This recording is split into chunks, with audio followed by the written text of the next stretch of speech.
In the 41st millennium, there are exactly 3 universal constants. The Emperor sits on his golden throne, chaos hungers for souls, and Space Marines do not, under any circumstances, get pranked by cosmic clowns during a siege. Captain Dante of the Blood Angels was about to discover that the universe had decided to make an exception, and he was going to hate every glittering second of it. 16 days. That's how long a transhuman warrior can stand on a wall, watching his brothers die one by one, before the weight of command starts whispering things that sound suspiciously like madness. 16 days of holding Fortress Adamant against Warmaster Karok's Chaos Horde, a festering tide of word-bearers, Emperor's children, and enough cultist filth to drown a continent in screaming meat. 16 days of watching ammunition counters tick towards 0, while the enemy seemed to multiply like a cancer. Captain Dante stood on the eastern rampart, his 3,000-year-old power armor scarred from centuries of war, and performed the mental arithmetic that every commander learns to hate. 73 battle brothers remaining, against thousands. The math was brutal, honest, and absolutely unforgiving. "Captain," Brother Valorian's vox crackled with the particular tone of a warrior delivering news that would kill morale. Ammunition status critical. 2 magazines per brother, requesting permission to fix bayonets. The words hung in the air, like an executioner's blade. Space Marines didn't fix bayonets unless they expected their next reload to be in the afterlife. Dante's jaw tightened behind his helmet. He'd lost brothers who'd fought beside him for decades, warriors who'd survived horrors that would shatter mortal minds, only to fall here, on this nameless fortress world, in a siege that would be forgotten before their gene seed was even recovered. Denied. Conserve ammunition. Make every shot an elegy. The afternoon sun painted the battlefield in colors that made everything look like a painting of hell someone had left out in the rain. Corpses formed geography, hills of the dead, valleys where blood pooled thick enough to slow vehicles. Somewhere beyond effective range, a chaos sorcerer was chanting something that made Dante's teeth ache and his secondary heart flutter with warning. The taste in the air was copper, spoiled meat, and the particular flavor of despair that came when you realized you were about to become another statistic in the Imperium's endless war. What wasn't on any tactical briefing was the shimmer Dante caught in his peripheral vision, a distortion in the air above Bastion 2, like heat haze in freezing temperatures, like reality was checking its reflection and not liking what it saw.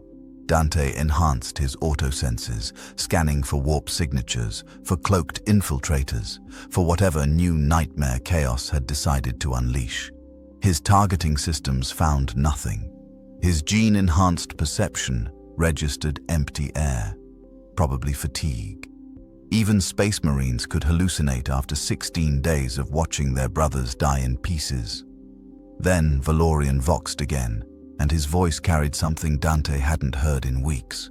Confusion edged with wonder. "Captain, you need to see this.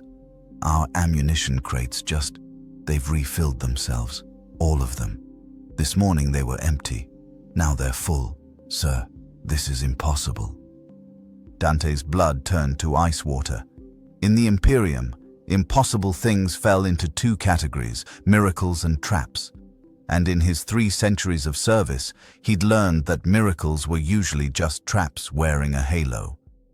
The Vox network exploded, every position reporting the same impossibility: ammunition restocked, medical supplies replenished, the tech priest swearing by the Omnissiah's blessed cog that their last functional Rhino's Prometheum tank had refilled while he was performing maintenance rites.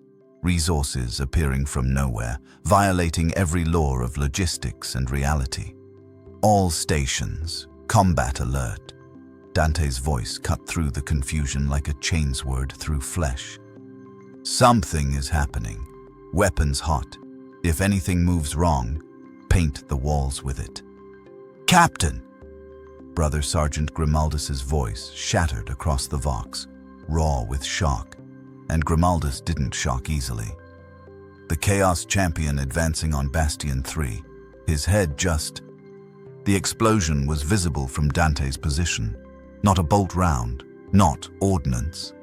The traitor Marine's helmet simply detonated in a shower of multicolored confetti that sparkled in the dying sunlight, cascading down like someone had decided warfare needed more party supplies. Multicolored, confetti, sparkling, on a battlefield consecrated by 16 days of industrial-scale slaughter. In the silence that followed, that terrible, confused silence when the universe stops making sense, Dante heard something that had absolutely no right to exist in a war zone. Laughter. Not the mad cackling of chaos corruption or the death rattle of the dying. This was genuine, joyous, utterly inappropriate giggling, like someone had just pulled off the galaxy's greatest practical joke and couldn't contain their delight.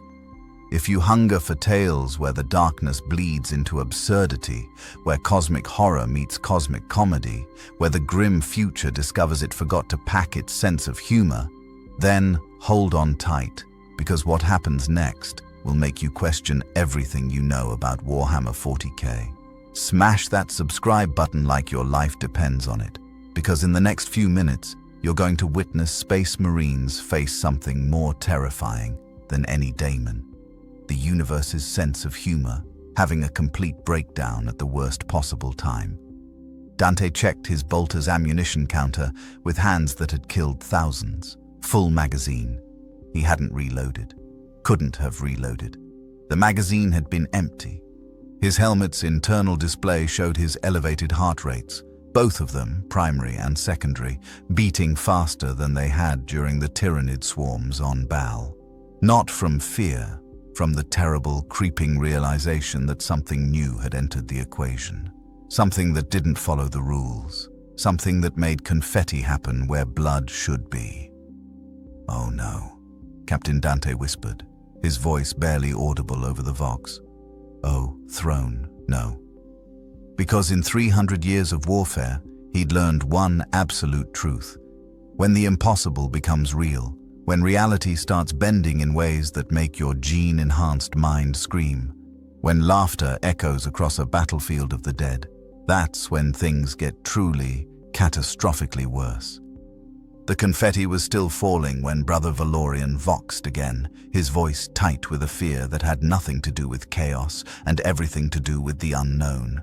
"Captain, the confetti, it's not falling, it's floating, against gravity. It's spelling words in the air." Dante's grip on his bolter tightened until the weapon's machine spirit sent warning signals about stress fractures. "What words?"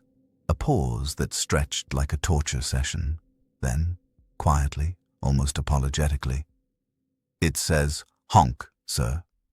In the distance, behind enemy lines, behind Imperial lines, behind the very concept of lines meaning anything anymore, something laughed again.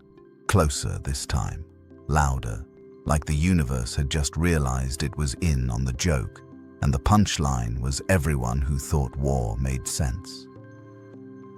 Captain Dante stood on his rampart, surrounded by the dead and the dying, leading 73 brothers against impossible odds, and realized with crystal clarity that the next few hours were going to redefine his entire understanding of warfare. He was right. He was so right. And he was absolutely not prepared for what came next. The confetti was still falling when reality decided to take a lunch break. Brother Valorian reported it first, his voice carrying that particular tone Space Marines used when their training and the evidence of their eyes were engaged in open warfare. "Captain, the confetti it's defying gravity. It's spelling words." "What words, brother?" A pause. "It says honk, sir." Dante's grip on his bolter tightened. Across the battlefield, the Chaos forces had frozen mid-advance, staring at their headless champion, whose neck stump was now sprouting flower petals. Actual flowers, bright, cheerful daisies that bobbed in the wind like they were attending a garden party rather than witnessing a heretical abomination. Then the ammunition crates started humming. Not the dangerous hum of overloading plasma coils or active frag grenades. This was humming in the musical sense, a jaunty tune that brother librarian Mephiston later identified as a corrupted version of the Ecclesiarchy's Hymn to the Golden Throne, except someone had replaced all the words with variations of surprise. "This is a chaos trick," Dante announced over the Vox, trying to convince himself as much as his brothers. "Some new sorcery. Stay alert. Trust nothing. Trust nothing." The voice came from everywhere and nowhere, theatrical and lilting, speaking Gothic with an accent that suggested the speaker found the entire language hilariously primitive. "Oh, monkey, your paranoia wounds us. We bring gifts." A figure materialized on the rampart beside Dante. Not teleported, not emerged from shadows, but literally faded into existence like a painting being completed by an invisible hand. The Harlequin stood barely 5.5 feet tall, its body wrapped in a bodysuit that hurt to look at directly. The colors shifted and flowed, midnight blue bleeding into sunset crimson, then shocking pink, then colors that probably didn't exist in standard Imperial understanding of the spectrum. The mask was worse. It showed a face frozen in theatrical joy, but the eyes behind it were ancient and knowing and completely unreadable. The Harlequin held a shuriken pistol in one hand and what appeared to be a cream pie in the other. Dante's bolter was aimed at center mass before his conscious mind caught up. "Identify yourself, Xenos." "Oh, how rude." The Harlequin clutched at its chest in mock offense. "We save your gene-crafted buttocks from becoming chaos sport, and this is the gratitude. No wonder the galaxy is so grim and dark." The figure spun, its movements too fluid, too perfect. "I am Zephyrax the Mirthful, player of the third act, bearer of the cosmic punchline, and currently—" It gestured at the battlefield with the pie. "Your only hope of not becoming chunky salsa for Korn's breakfast cereal." 3 more Harlequins shimmered into view across the fortress, one on each bastion, appearing beside very startled space marines. The Vox network dissolved into controlled chaos as Battle Brothers reported Xenos contacts, while simultaneously noting that said Xenos were waving at them cheerfully. "We should shoot them," Brother Grimaldus stated flatly. "They're aliens on Imperial soil during a siege. The Codex Astartes is very clear on this." "The Codex Astartes also says nothing about magic ammunition fairies," Zephyrax countered, somehow hearing a conversation on a closed Vox channel. "Tell me, Monkey, would you prefer your bullets back, or would you like to continue being very righteous and very dead?"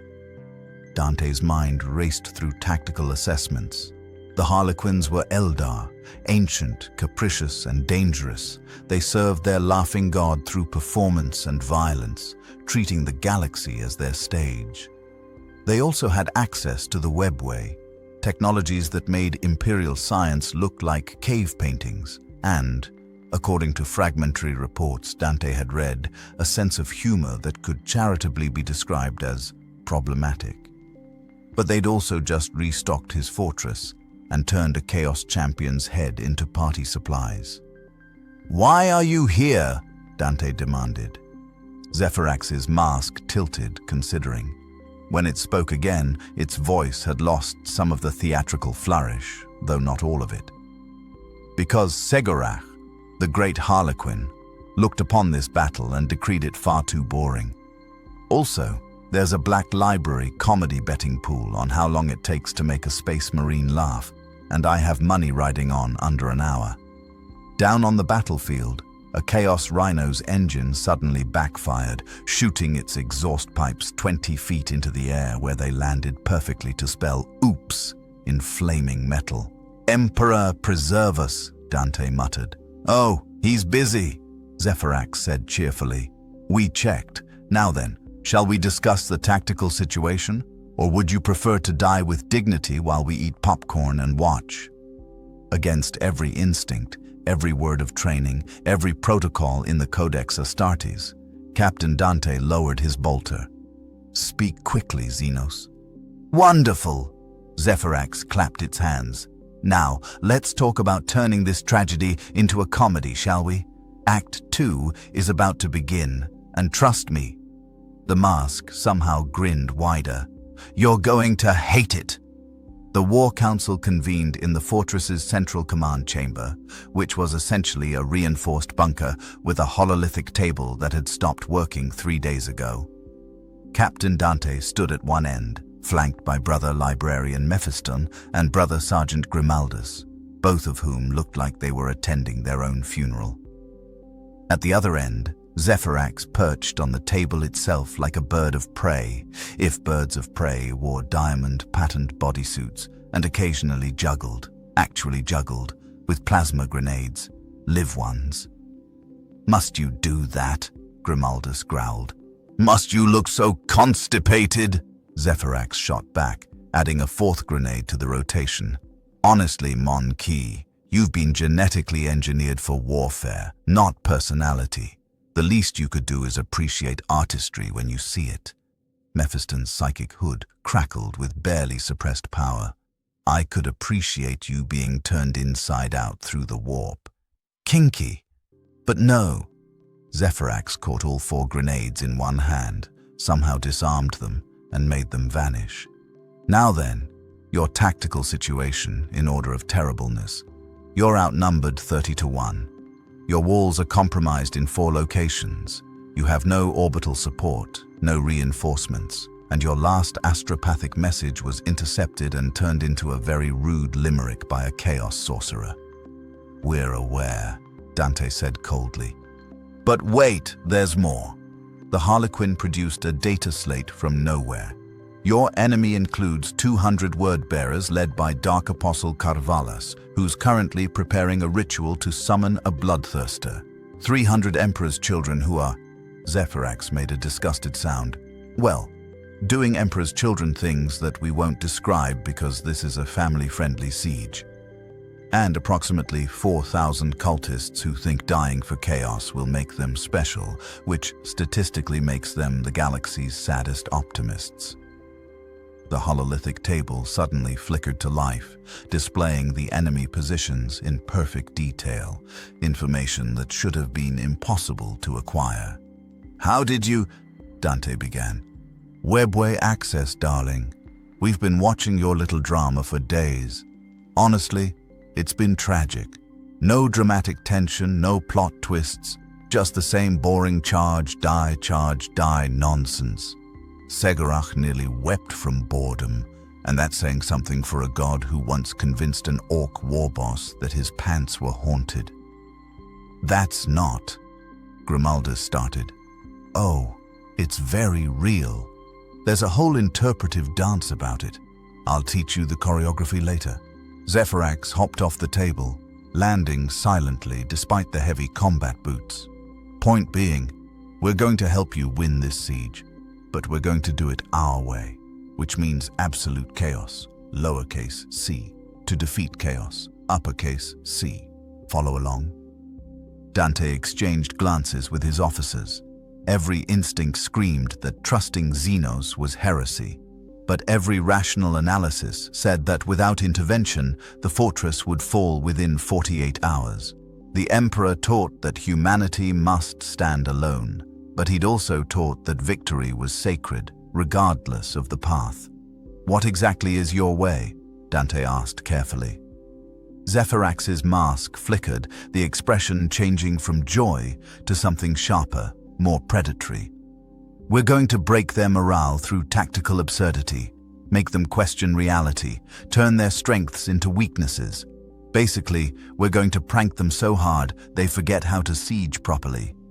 "Prank them." Grimaldus's voice could have frozen Prometheum. "You want us to trust our lives to pranks?" "Not just any pranks, Mon K. Cosmic pranks, reality-bending, sanity-questioning, Xiench would-be jealous pranks." Zephyrax spread its arms wide. "Your enemies expect heroic resistance. They expect martyrdom and bolter fire and all that grim nobility you Mon Ki love so much. What they don't expect is for their ammunition to turn into rubber ducks, for their demon engines to start singing show tunes, for their dark apostles' ritual circle to summon a very confused birthday clown instead of a bloodthirster. That's insane, Mephiston said slowly. Oh, absolutely. Zephyrax nodded enthusiastically. But here's the thing about chaos. It feeds on expected emotions. Fear, rage, despair. You know what it doesn't feed on? Complete and utter bewilderment, confusion, the existential dread that comes from realizing the universe just made you the punchline. Dante studied the hololithic display. The enemy positions were solid, professional. Carvalhas was a veteran of the Long War. He'd been fighting longer than the Blood Angels had existed as a chapter.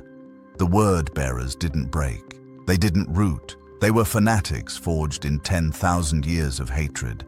But even fanatics could be rattled if you hit them with something they'd never seen before. If we agree to this madness, Dante said carefully, our brothers fight alongside us. This is still our fortress, our siege, our victory. Of course. We're just here to provide special effects. Zephyrax produced a small device covered in runes that pulsed with psychic energy. Now then, shall we begin the greatest show this sector has ever seen? Against all wisdom, Captain Dante nodded. Emperor, forgive me, he whispered. From somewhere in the fortress, a Harlequin laughed, and the sound echoed like breaking glass. The first sign that the Blood Angels had made a terrible mistake came 30 minutes later, when Brother Valorian's bolter started firing paint rounds. Not metaphorically, not as some kind of hallucination. Actual paint rounds, bright pink splatter shots that exploded across the chest of an advancing chaos cultist, who looked down at himself in complete bewilderment before his comrades shot him for being tainted by loyalist sorcery. "What in the throne's name?" Valorian roared, ejecting the magazine and staring at it like it had personally betrayed him. The rounds inside were standard bolt shells, ceramite tips, and mass-reactive cores. He slammed the magazine back in, took aim at another cultist, and fired. More pink paint. "Captain!" Valorian's vox crackled with barely controlled fury. "My weapon has been compromised!"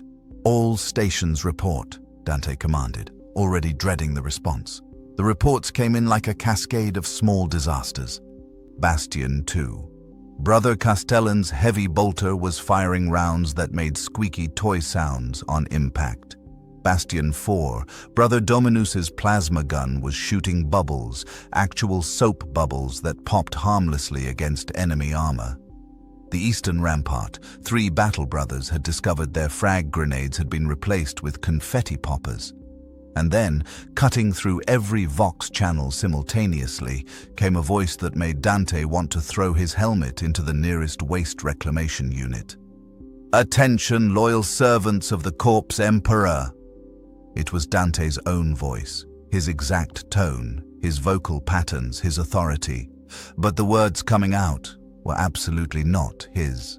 "This is your chapter master speaking. I have an important announcement." Every blood angel on the fortress walls froze. "I just want to say," not Dante continued, "that I think we should all hug more. As warriors, we don't express our feelings enough. Also, I've decided to redecorate the fortress in mauve. It's a very soothing color." Brother Grimaldus slowly turned to stare at the actual Dante, who stood rigid with an expression that suggested he was contemplating whether fratricide was justified if the target was technically an alien. "Furthermore," the fake announcement continued, "I've been thinking about starting a book club, maybe some poetry readings. We're all so focused on war that we forget the simple joys of—" Dante ripped his helmet off and bellowed into the Vox. "That is not me! Ignore that transmission!" "But, Captain," Brother Valorian responded, clearly trying not to laugh, a sound that came out as a strangled wheeze. "It sounds exactly like you. How do we know this isn't the fake transmission?" Zephyrax materialized beside Dante, mask flickering with barely suppressed glee. Oh dear. Did someone hack your Vox network? That's terrible. Almost like having unrestricted webway access to Imperial communication systems gives us certain advantages. Fix it now! Dante's words came out as frozen shards. But we're just getting started. I haven't even done the bit where I make it sound like you're singing opera. The Harlequin dodged the swing of Dante's power fist with insulting ease. Fine, fine. No artistic appreciation, you monkey. But the weapons stay as they are. That's part of the plan. The plan to make us useless? Grimaldus had drawn his bolt pistol and was testing it. The shot that emerged was a perfectly ordinary bolt round that punched through a rockcrete block. He fired again. This time, a rubber chicken flew out, bounced off a wall, and landed at his feet with a sad squeak.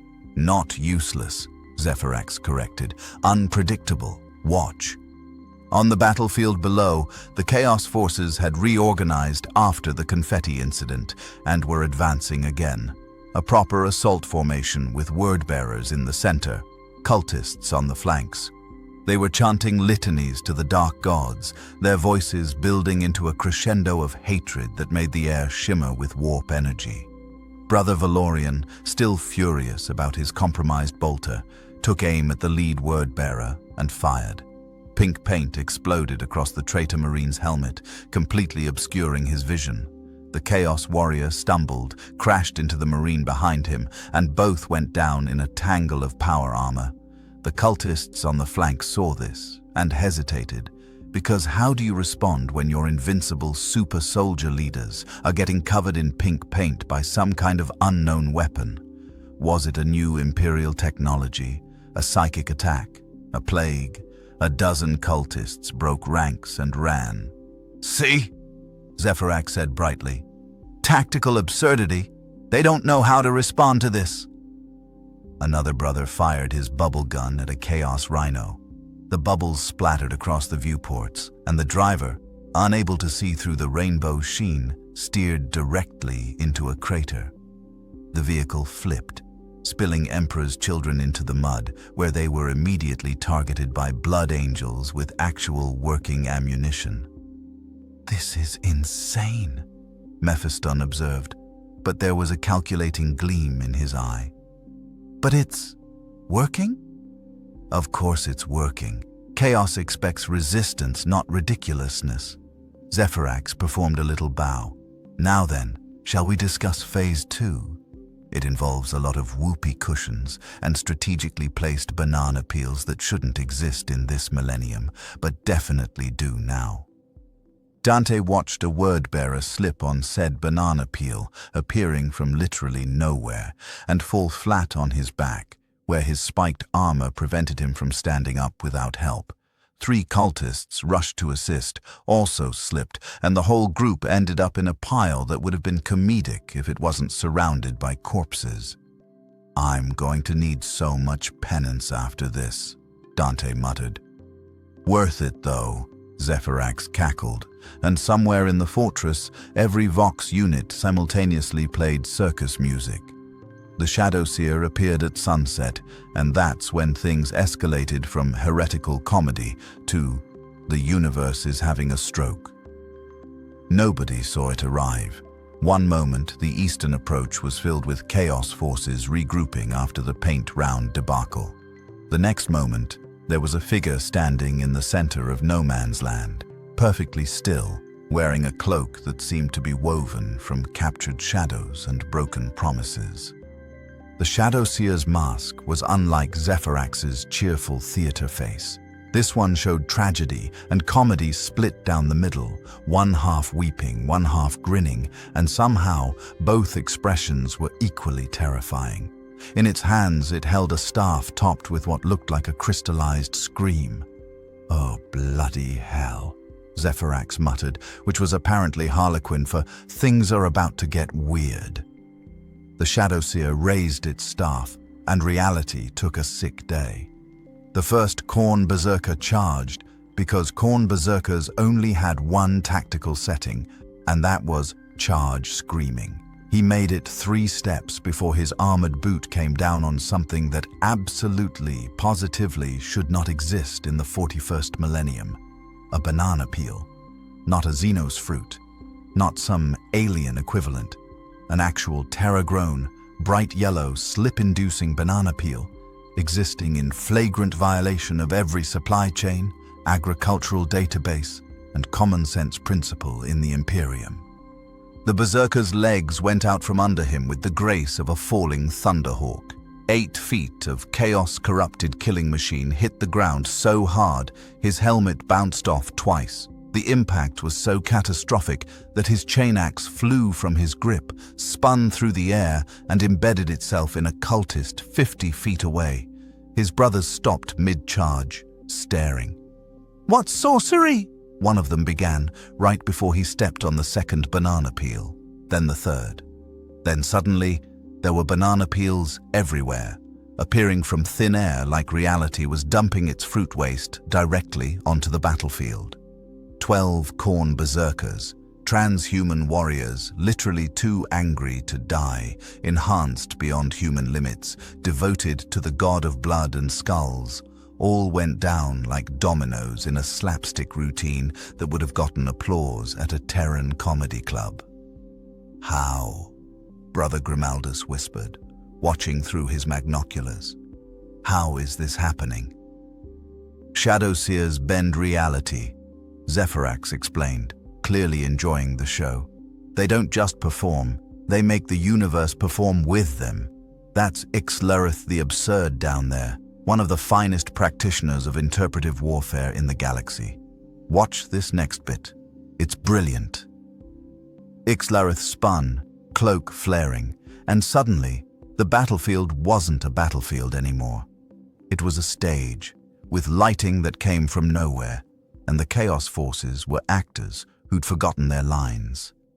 A word-bearer aimed his bolt pistol at the Shadowseer. The trigger pulled, but instead of a bang, there was a little flag that popped out reading "Bang" in cheerful Gothic script. The Chaos Marine stared at his weapon in absolute bewilderment. "Sorcery!" a dark apostle roared, gesturing for his squad to advance. "Ignore these tricks. They are merely—" He stepped forward and immediately sank waist-deep into ground that had been solid rockcrete a second ago, but was now apparently quicksand, or possibly pudding. It was hard to tell from the ramparts, but it jiggled when he struggled. "Merely what?" Ixlerith's voice rang out, not loud but somehow audible across the entire battlefield, carrying the weight of cosmic mockery. "Merely the universe deciding you've become the punchline." The Shadowseer gestured, and a Chaos Rhino's treads turned into giant fuzzy slippers. The vehicle kept moving, but now it made soft flump-flump sounds and left adorable little tracks in the mud. "This is sacrilege," Mephiston said, but even he couldn't keep the awe out of his voice. "This is playing with reality itself like it's a child's toy." "Exactly," Zephyrax clapped. "That's what Shadowseers do. They remind the universe that it's fundamentally absurd, and it just sort of goes along with it." On the battlefield, the Chaos Forces were losing their minds, sometimes literally. A cultist looked down at his lasgun, found it had transformed into a bunch of flowers, and immediately declared he was having a religious experience. His commissar shot him, but the commissar's bolt pistol fired confetti, so the cultist just stood there covered in colorful paper, crying about the beauty of it all.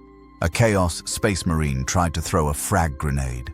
It turned into a rubber duck mid-flight, landed with a squeak, and began quacking aggressively at everyone nearby. 3 cultists fled in terror from the duck. "Still with us in the darkness," Zephyrax suddenly announced in a theatrical voice. "Hit that like button if this tale chills your soul, or makes you laugh so hard you accidentally praise Kegorak. It's fine. He's very forgiving. Don't encourage them to praise your Xenos god," Dante growled. "Why not?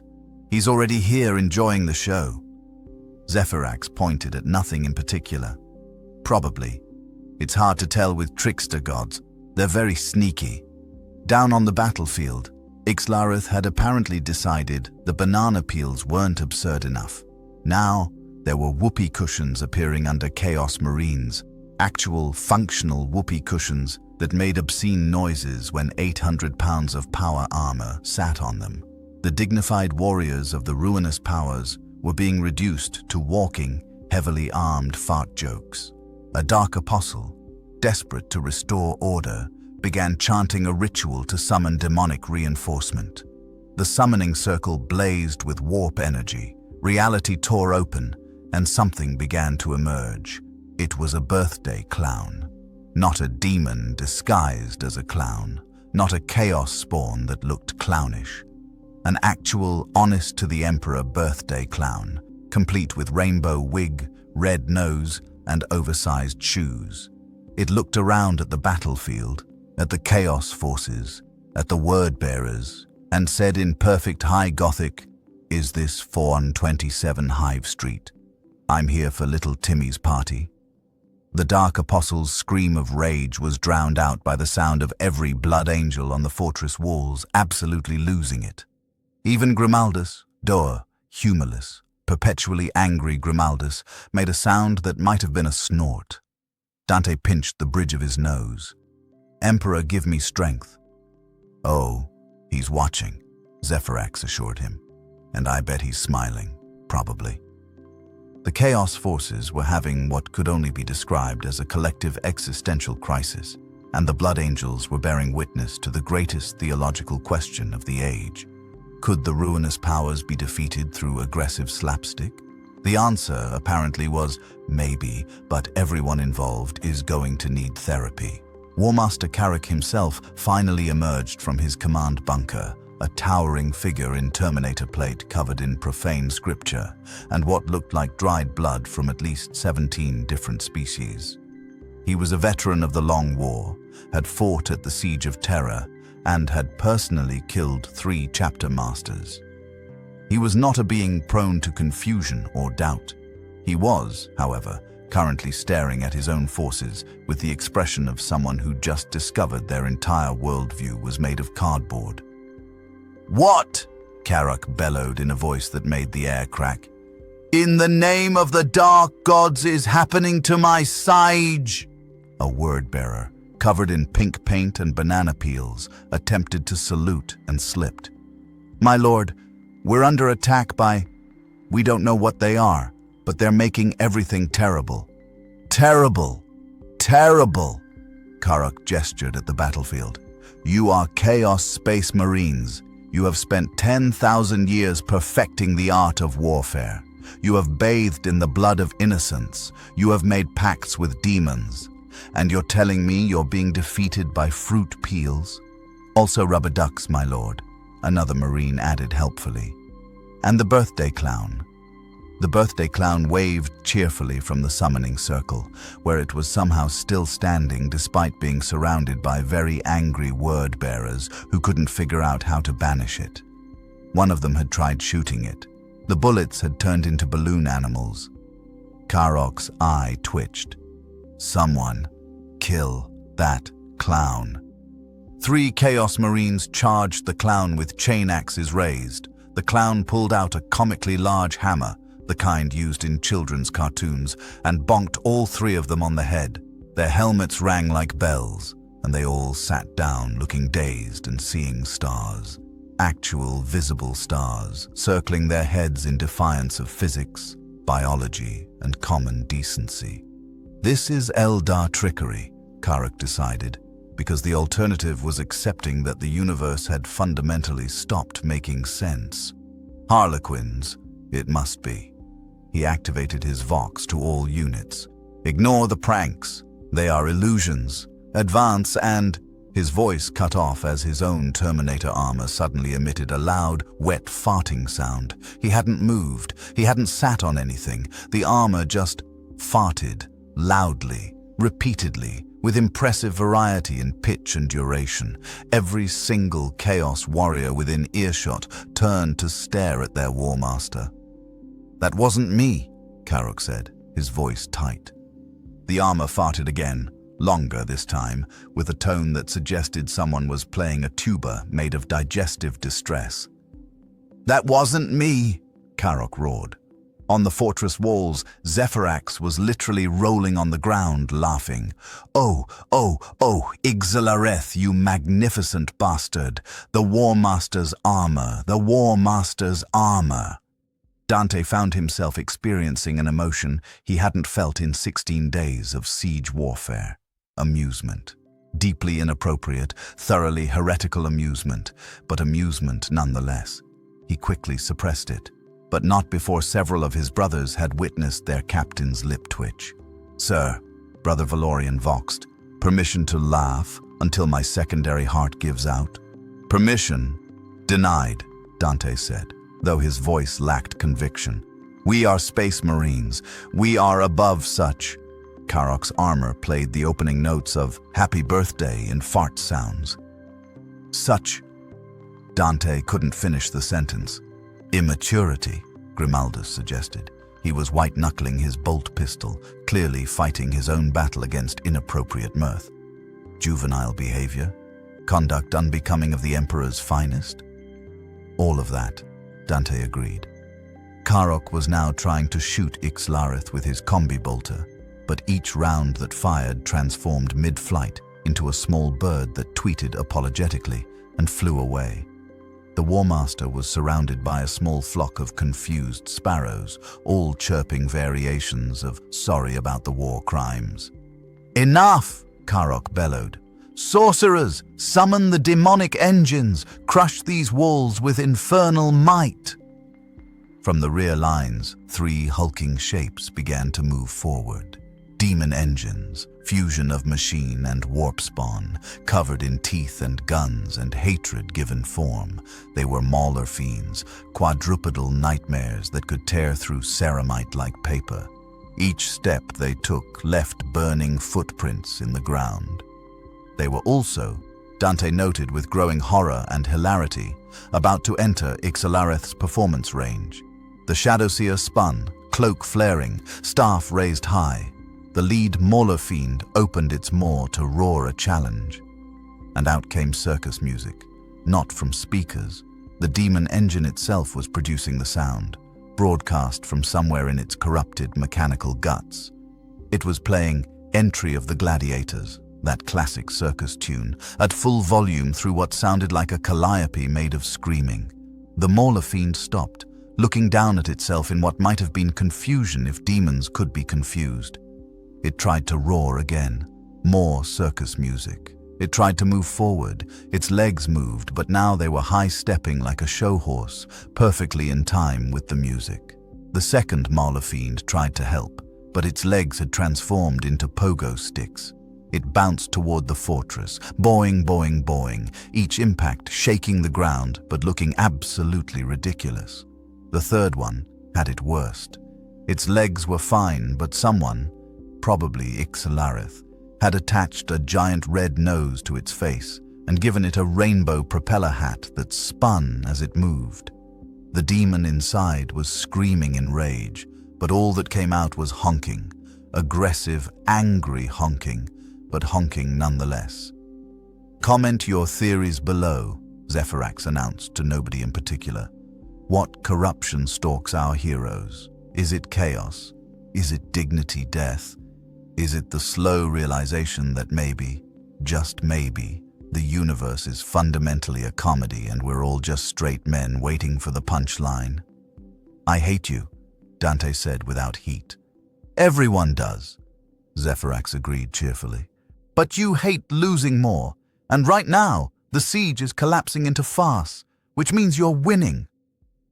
On the battlefield, Karok was screaming orders that nobody could hear over the circus music, the honking demon engines, and his own armor's continuing digestive symphony. Cultists were fleeing. Chaos Marines were questioning their life choices. The birthday clown was teaching Emperor's children how to make balloon animals. Against all odds, against all sense, against every tactical doctrine in the Codex Astartes, the Blood Angels were winning through weaponized absurdity. "Emperor, preserve us," Mephiston whispered. "This is working." This is actually working. Of course it's working, Zephyrax said. Chaos feeds on negative emotions. You know what they can't digest? Pure, unfiltered nonsense. The Death Jester arrived fashionably late, which was apparently standard for Harlequins who specialized in turning murder into performance art. Brother Castellan spotted him first, a lone figure on the eastern ridge, silhouetted against the burning sky. The Death Jester wore midnight black armor, accented with bone-white patterns that formed grinning skulls across his entire body. His helmet was a leering death's head with crystalline eyes that reflected nothing and everything simultaneously.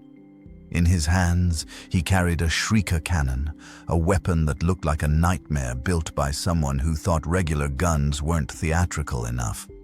"Captain, we have a new contact," Castellan reported. "Single figure, elevated position, armed with..." The Death Jester fired. The round shouldn't have hit anything important.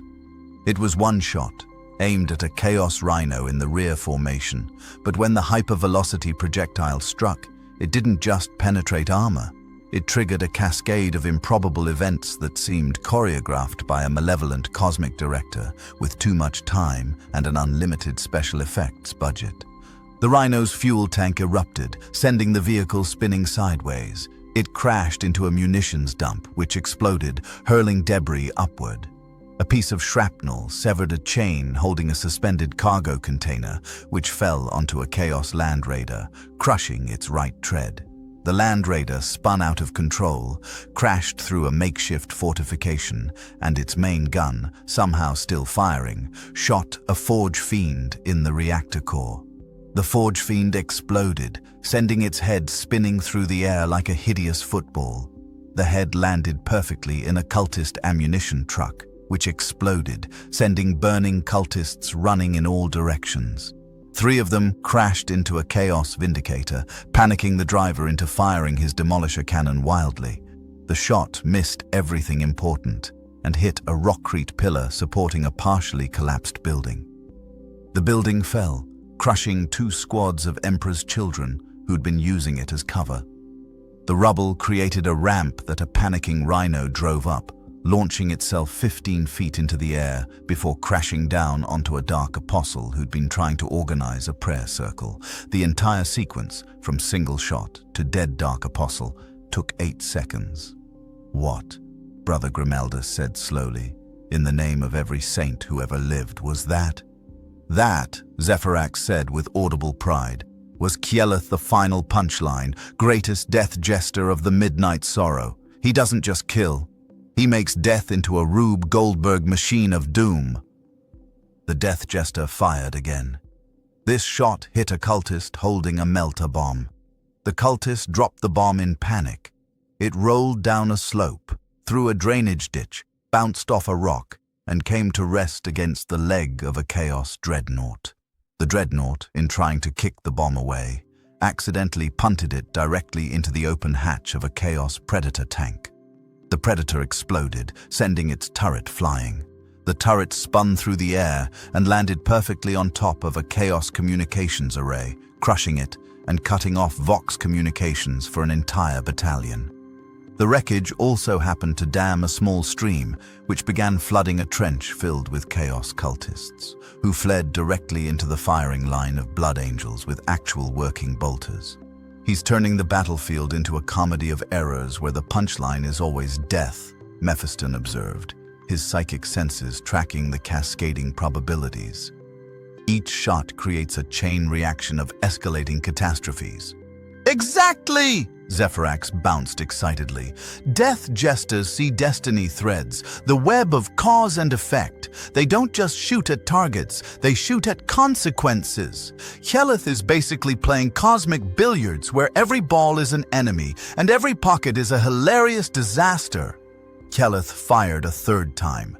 The round struck a word-bearer's backpack reactor, causing a minor explosion that launched him backward into 3 of his brothers, knocking them all into a crater. At the bottom of the crater was a previously unexploded Imperial artillery shell, which their impact triggered. The explosion hurled them out of the crater, directly into the path of their own Chaos Land speeder, which swerved to avoid them and instead crashed into a fuel depot. The resulting fireball consumed an entire platoon of cultists and created a smoke cloud so thick that a chaos attack formation charged into it and got completely lost.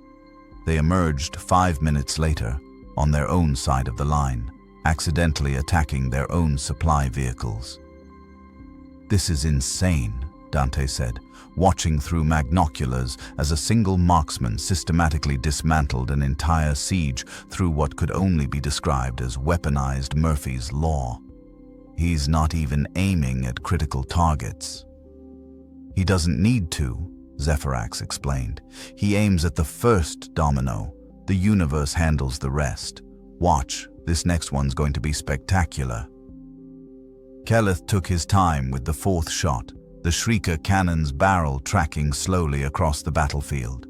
Whatever he was looking for, he found it. A single cultist carrying ammunition boxes toward a Chaos firebase. The shot hit the cultist's belt buckle, which broke, causing his pants to fall down. He tripped, dropped the ammunition, which spilled open. Last battery packs rolled across the ground. A Chaos Rhino drove over one, which punctured and exploded, startling the driver into swerving. The Rhino hit a support strut of a makeshift watchtower, which collapsed, dropping 3 heavy weapon teams and their equipment directly onto a group of Emperor's children who'd been preparing to assault the fortress. The heavy weapons, still loaded, went off randomly as they fell. One Lascanon shot severed a power cable feeding a Chaos shield generator. The shields collapsed, exposing a Chaos command bunker to Blood Angel's fire. Brother Valorian, still annoyed about the paint rounds, but now equipped with real ammunition, put 3 bolts directly through the bunker's vision slit. Inside, according to later intelligence, those 3 bolts killed a Chaos champion, wounded a sorcerer, and destroyed a Vox relay that was coordinating an entire flank of the assault. One cultist's pants led to a command-level decapitation strike. "That's art," Zephyrax proclaimed. "That's poetry. That's killing people with style." "That's heresy," Grimaldus said. But even he looked impressed. Impressive heresy, but still heresy. On the battlefield, Warmaster Karok had finally noticed the Death Jester. "Someone kill that Xenos," he roared over the Vox, his armor still making intermittent farting sounds that really undercut his authority. A dozen Chaos Marines with long-range weapons turned their attention to the eastern ridge. Heavy bolters, autocannons, lascannons, and missile launchers all opened fire simultaneously. Keleth didn't dodge. He didn't need to. The barrage of fire triggered a carefully orchestrated sequence where each round missed him by inches and instead hit something catastrophically unfortunate for Chaos. A missile meant for the Death Jester hit a Chaos ammunition bunker. A Lascanon shot melted through a Chaos officer. An autocannon burst shredded a Vox antenna. And through it all, Kaelith stood perfectly still, occasionally tilting his head like a bird examining particularly stupid prey. Then he waved. A cheerful little wave that suggested he'd seen their futile attempt at retaliation and found it adorable. "I think I love him," Brother Valorian said over the Vox. "You can't love a Xenos," Grimaldus snapped. "I can respect his craft," Valorian amended. "That's allowed, right?"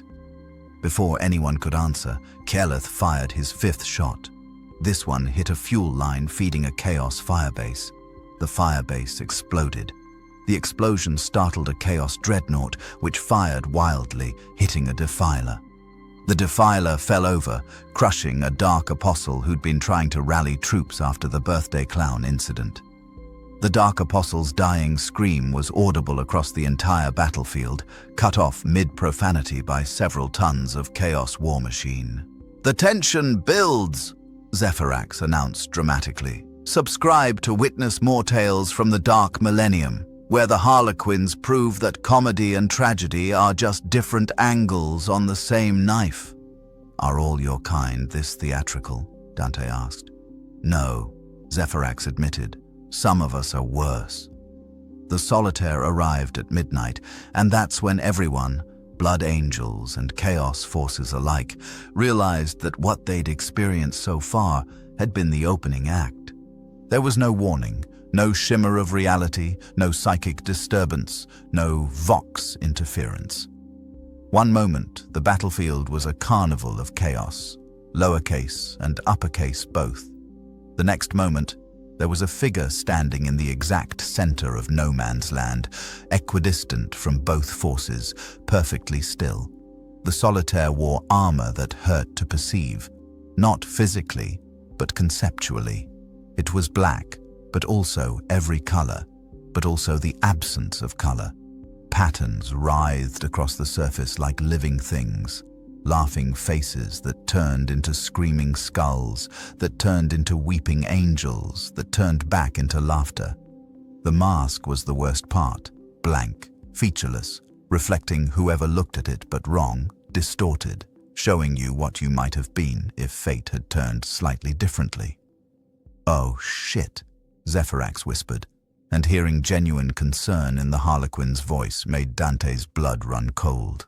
"What is that?" Mephiston demanded, his psychic hood crackling with power as he tried and failed to read the being. "That," Zephyrax said quietly, "is someone who danced the path of damnation, someone who plays Slanesh in our performances, which means they've touched the Dark Prince's soul and survived. Solitaires are the only Eldar damned to never enter the Infinity Circuit, doomed to be claimed by she who thirsts when they die. The Harlequins struggled for words, their weapons aimed at everyone, including themselves." The Solitaire moved. It was impossible to describe the movement as running or walking or any other pedestrian term. The Solitaire was simply in one location, then another, tracing a path through the battlefield that left reality confused about what had just happened. A Chaos cultist stood in its path. The Solitaire passed through his space, and the cultist fell in two pieces that took 3 seconds to realize they'd been cut. 5 Khorne berserkers, recovered from the banana peel incident and furious about it, charged the Solitaire with chain axes raised. The Solitaire produced 2 weapons, a Harlequin's kiss on one arm, a Harlequin's caress on the other. These were monofilament weapons, monomolecular wires that could slice through ceramite like it was morning mist. The Solitaire danced. That was the only word for it. Not fighting, not killing, dancing. Each movement was perfect. Each step was choreographed by something beyond mortal comprehension. The Solitaire moved through the berserkers like water flowing through stones, and where it passed, power armor opened like flowers blooming. The berserkers fell, still swinging, not yet realizing they'd been killed with such precision that their nervous systems hadn't caught up to their deaths. "By the throne," Grimaldus breathed. "I've never seen anything move like that." "You won't again," Zephyrax said.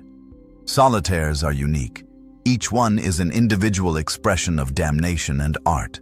This one," the Harlequin watched with something like reverence. "This one is Itharion, the last dancer.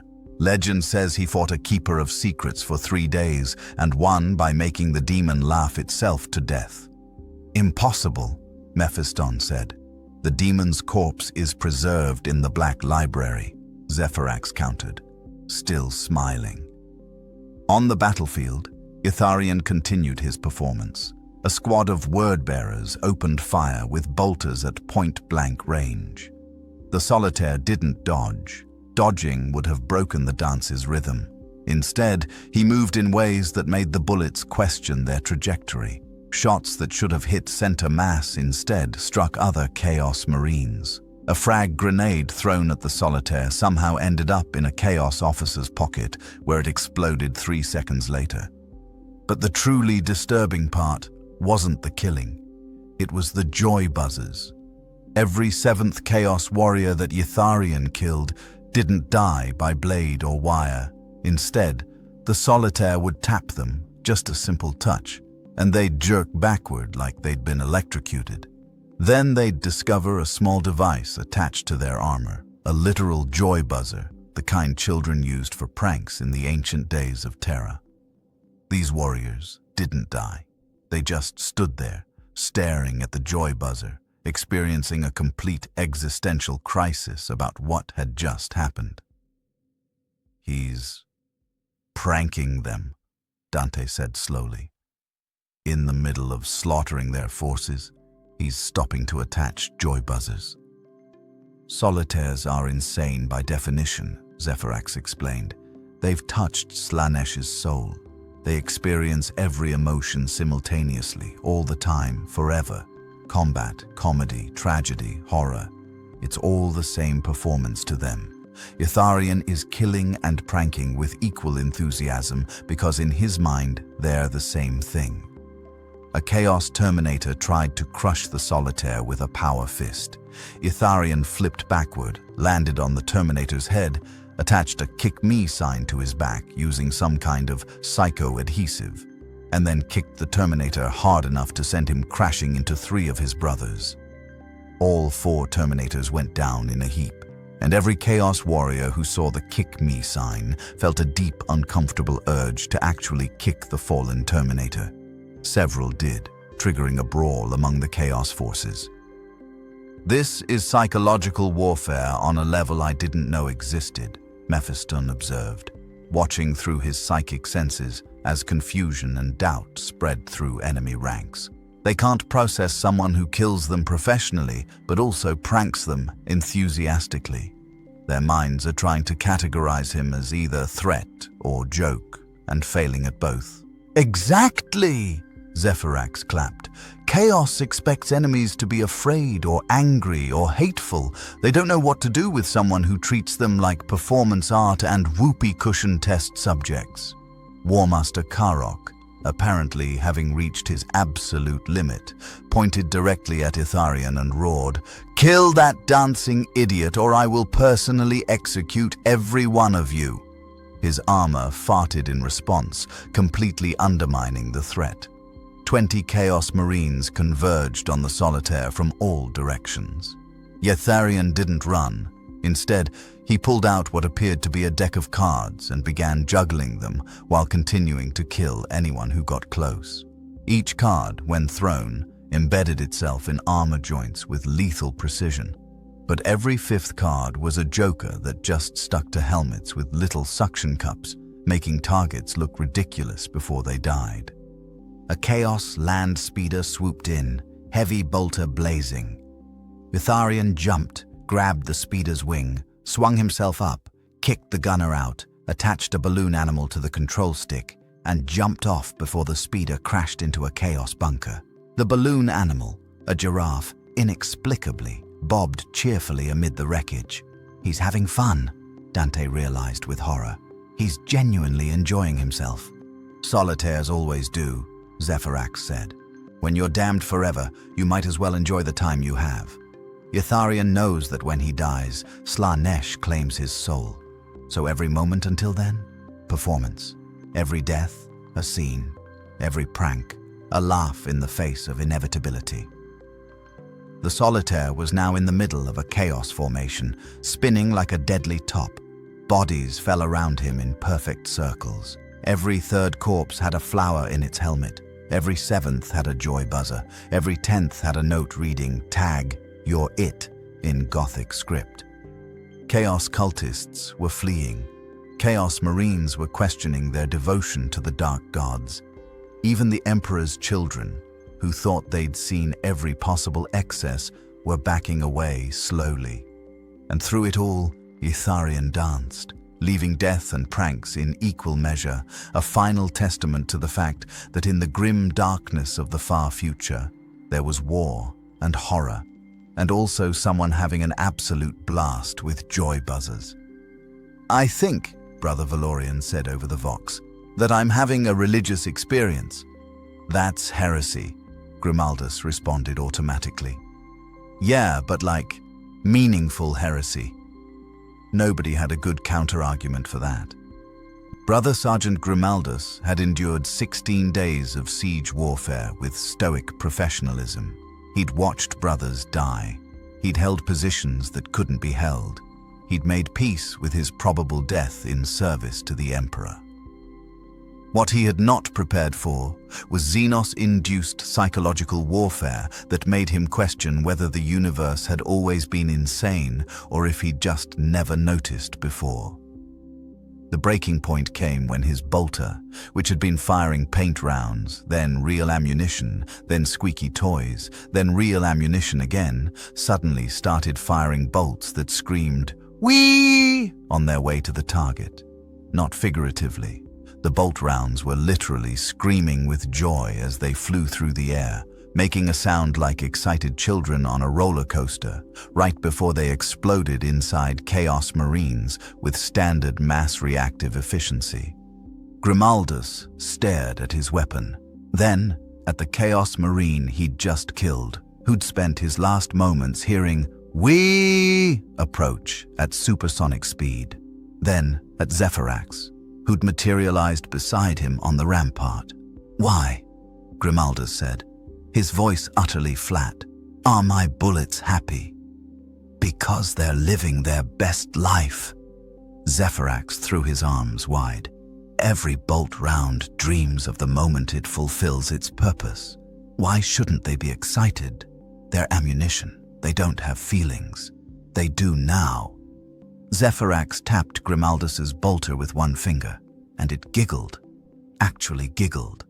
The sacred weapon of the Adeptus Astartes, blessed by tech priests and sanctified in the Emperor's name, giggled like a schoolgirl. Something in Grimaldus snapped. "That's it!" He raised his bolter and fired at Zephyrax. The round screamed, "Whee!" enthusiastically as it flew, and passed completely through the space where Zephyrax had been a nanosecond earlier. The Harlequin was now standing 3 feet to the left, having moved faster than transhuman reflexes could track. "Ooh, aggressive!" Zephyrax clapped. "I like it! Do it again!" Grimaldus fired 3 more times. Each round screamed joyfully before missing as Zephyrax flickered around the rampart like a hyperactive ghost. Other blood angels on the wall were now watching this instead of the battlefield, which was itself becoming increasingly surreal. "Hold still, Xenos." "But that would be boring." Zephyrax was now standing on Grimaldus's helmet. The sergeant had no idea how the Harlequin had gotten there. "Besides, you're not really angry at me. You're angry because your carefully organized worldview is experiencing catastrophic system failure." "My worldview is fine!" Grimaldus reached up to grab the Harlequin, who simply wasn't there anymore. "The universe makes sense. There are rules." "There really aren't," Zephyrax called from somewhere behind him. "That's what makes it fun." Grimaldus spun, bolter raised, and found himself face to mask with the Harlequin, who'd produced a pie from literally nowhere. A cream pie. An actual, honest to the Emperor cream pie with whipped topping, and what might have been strawberries. "Don't," Grimaldus warned. "Don't you dare." Splat! The pie hit with perfect precision, covering Grimaldus's face in sweet cream and crushed fruit. Through the Vox network, every blood angel on the fortress heard their perpetually angry sergeant make a sound like a tea kettle achieving consciousness and deciding to scream about it. I'm going to, there are enemies attacking and you..." "Actually," Brother Valorian interjected over the Vox, sounding far too amused, "the enemies have stopped attacking. They're watching you chase the Harlequin. It's honestly the most entertainment any of us have had in weeks." Grimaldus wiped cream from his helmet's visor and looked at the battlefield. Valorian was right. An entire chaos formation had paused mid-advance to watch a space marine covered in pie chase a cackling Xenos around fortress ramparts. Some cultists were pointing. A few might have been taking bets. "This is undignified!" Grimaldus roared. "Exactly!" Zephyrax somehow produced a second pie, Dignity is the first casualty of warfare. Also, catch. The Harlequin threw the pie. Grimaldus, operating on pure combat instinct, caught it, then stood there holding a cream pie and experiencing an emotion he couldn't quite identify, somewhere between rage, confusion, and the terrible realization that he was now armed with a dessert. "Throw it at someone," Zephyrax encouraged. "It's therapeutic. I will not engage in..." A Chaos champion chose that moment to scale the wall using a grappling hook, hauling himself up directly in front of Grimaldus. The traitor Marine was clearly expecting bolter fire or a combat knife. What he got was a cream pie to the face. The impact was so unexpected that the champion lost his grip and fell backward off the wall, screaming in confusion and covered in whipped cream. He landed on 3 cultists who panicked because their leader was under attack by delicious baked goods, which wasn't in any tactical manual they'd ever read. Silence fell across the rampart. Grimaldus looked at his empty hands, then at the fallen Chaos champion, then at Zephyrax, who was somehow simultaneously beside him and also doing a little dance of victory. Grimaldus struggled for words. "I just killed a Chaos champion with a pie." "Technically, you incapacitated him," Zephyrax corrected. "The 50-foot fall killed him, but your pie made it possible. How does it feel?" Grimaldus paused. Something was happening inside his chest, a strange sensation. Like laughter, but coming from deep in his secondary heart, bubbling up against 3 centuries of trained discipline and humorless service. "Don't fight it," Zephyrax urged. "Let it out." "I am a space marine," Grimaldus said through gritted teeth. "I am transhuman. I am the Emperor's wrath given form. I do not..." He snorted, just a little one, barely audible. "There it is," Zephyrax shouted triumphantly.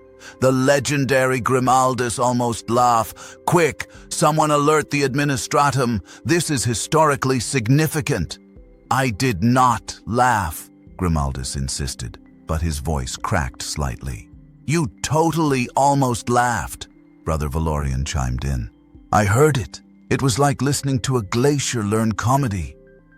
Other Blood Angels were joining in now, the Vox network filling with commentary. "Brother Sergeant, are you happy? Someone check his gene seed. This might be a mutation. The Codex Astartes does not support this action, but I'm here for it."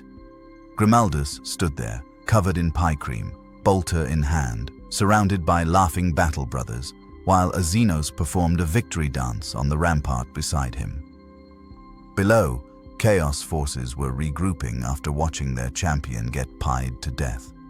Behind him, his own chapter was having what could only be described as a collective moment of joy in the middle of a siege.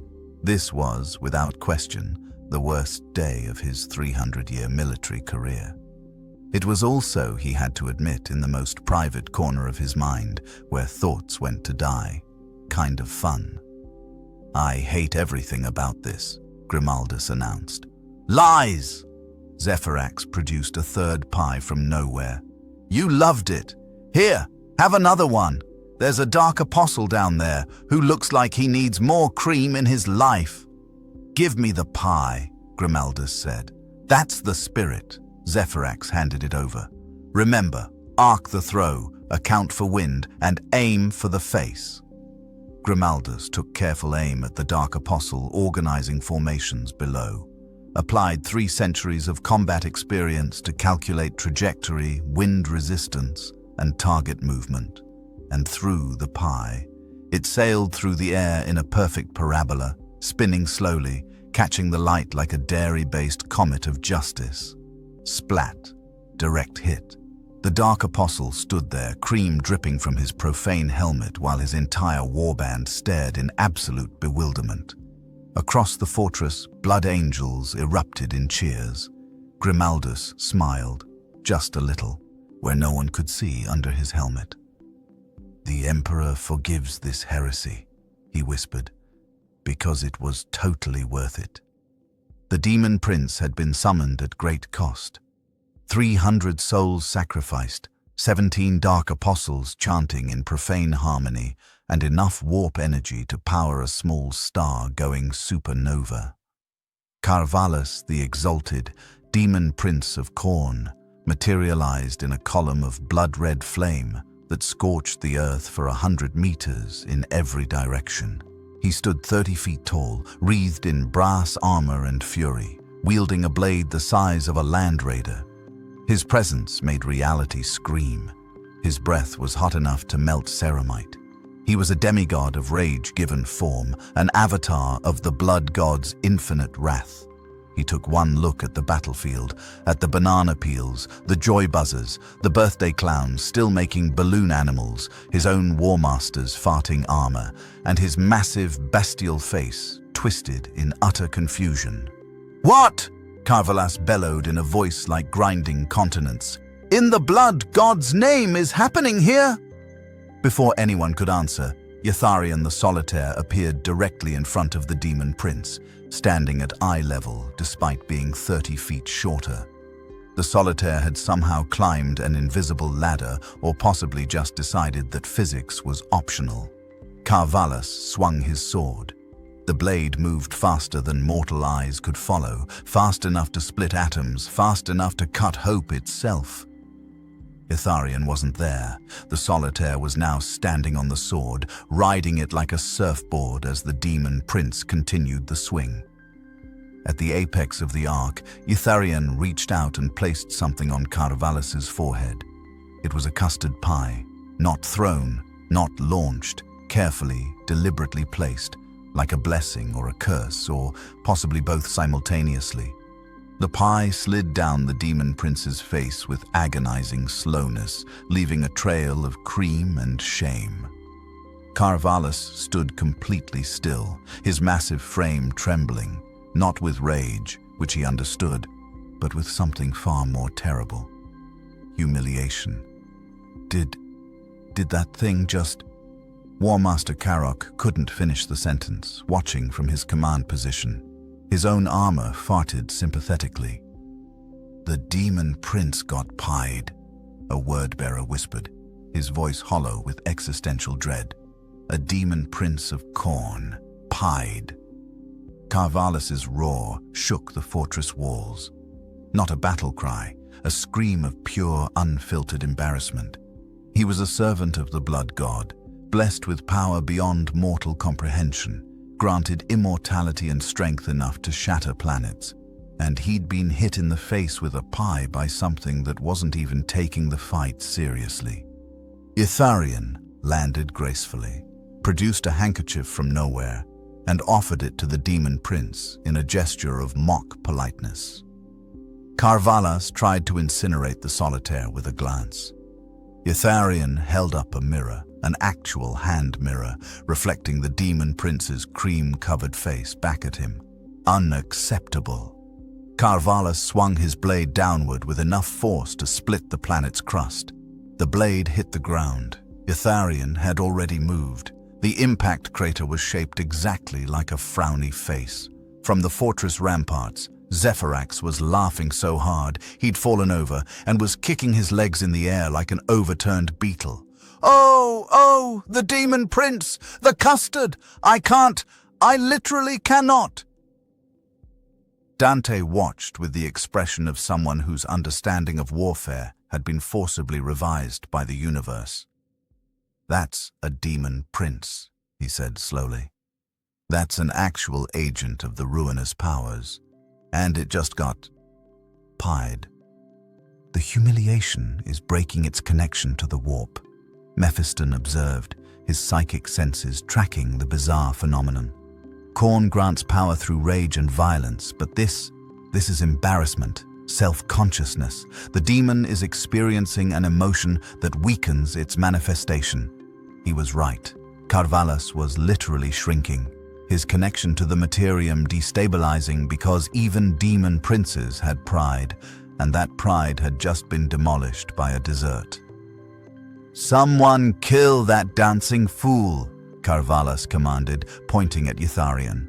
The solitaire had produced a small music box that played cheerful carnival music. He was dancing to it, inviting the Daemon Prince to dance along with exaggerated beckoning gestures. Carvalhas charged, each footstep creating small earthquakes. Itharian danced away, always just out of reach, occasionally stopping to perform a little bow or tip an invisible hat. The Daemon Prince was now chasing a Harlequin around the battlefield like a very large, very angry, very creamy-faced dog chasing a particularly nimble cat. "This is the most undignified thing I've ever witnessed," Grimaldus said, still wiping pie remnants from his own armor. "And I just participated in pea warfare." A Chaos Rhino tried to run over Itharian. The solitaire jumped, did a flip, landed on the Rhino's roof, attached a student driver sign to it, and jumped off before it crashed into Carvalhas's legs. The Daemon Prince fell over, creating a Daemon Prince-shaped crater in the ground. From the crater came a sound that no servant of Khorne should ever make, a whimper of pure frustration. "He's crying," Brother Valorian reported with awe. "The Daemon Prince is crying. Do demons cry?" "They do now." Zephyrax had recovered enough to stand, though he was still giggling uncontrollably. "Oh, Segorach, preserve us. This is the greatest performance in the last 1,000 years. Carvalhas climbed out of the crater, cream still dripping from his face, his pride shattered, his dignity in tatters. He pointed a massive claw at Itharian and spoke words of unbinding, trying to banish the solitaire back to the webway, or possibly just make him stop dancing. Itharian responded by pulling out a kazoo and playing it. The sound was ridiculous, a flatulent buzzing that somehow cut through demonic chanting, bolter fire, and explosions. The kazoo's tone was so fundamentally silly that it seemed to drain the seriousness from everything around it. Carvalhas's unbinding spell fizzled out, not because Itharian had countered it, but because the universe itself couldn't take the spell seriously while there was kazoo music happening. "That's not possible!" Carvalhas screamed. "That's not how reality works!" Itharian played the kazoo more aggressively, somehow making it sound like a taunt. The Daemon Prince looked around at his forces, at the Chaos Marines covered in paint and banana peels, at the cultists fleeing from rubber ducks, at his own war masters perpetually farting armor, at the birthday clown still making balloon animals in a summoning circle. He looked at his own cream-covered face reflected in puddles of spilled promethium, and Carvalhas, Daemon Prince of Khorne, exalted champion of the blood god, breaker of worlds and drinker of souls, made a decision. "I'm going back to the warp," he announced. "This is stupid. This whole siege is stupid. I'm leaving." "You can't just leave," War Master Karok shouted, his voice breaking slightly. "We're in the middle of a siege."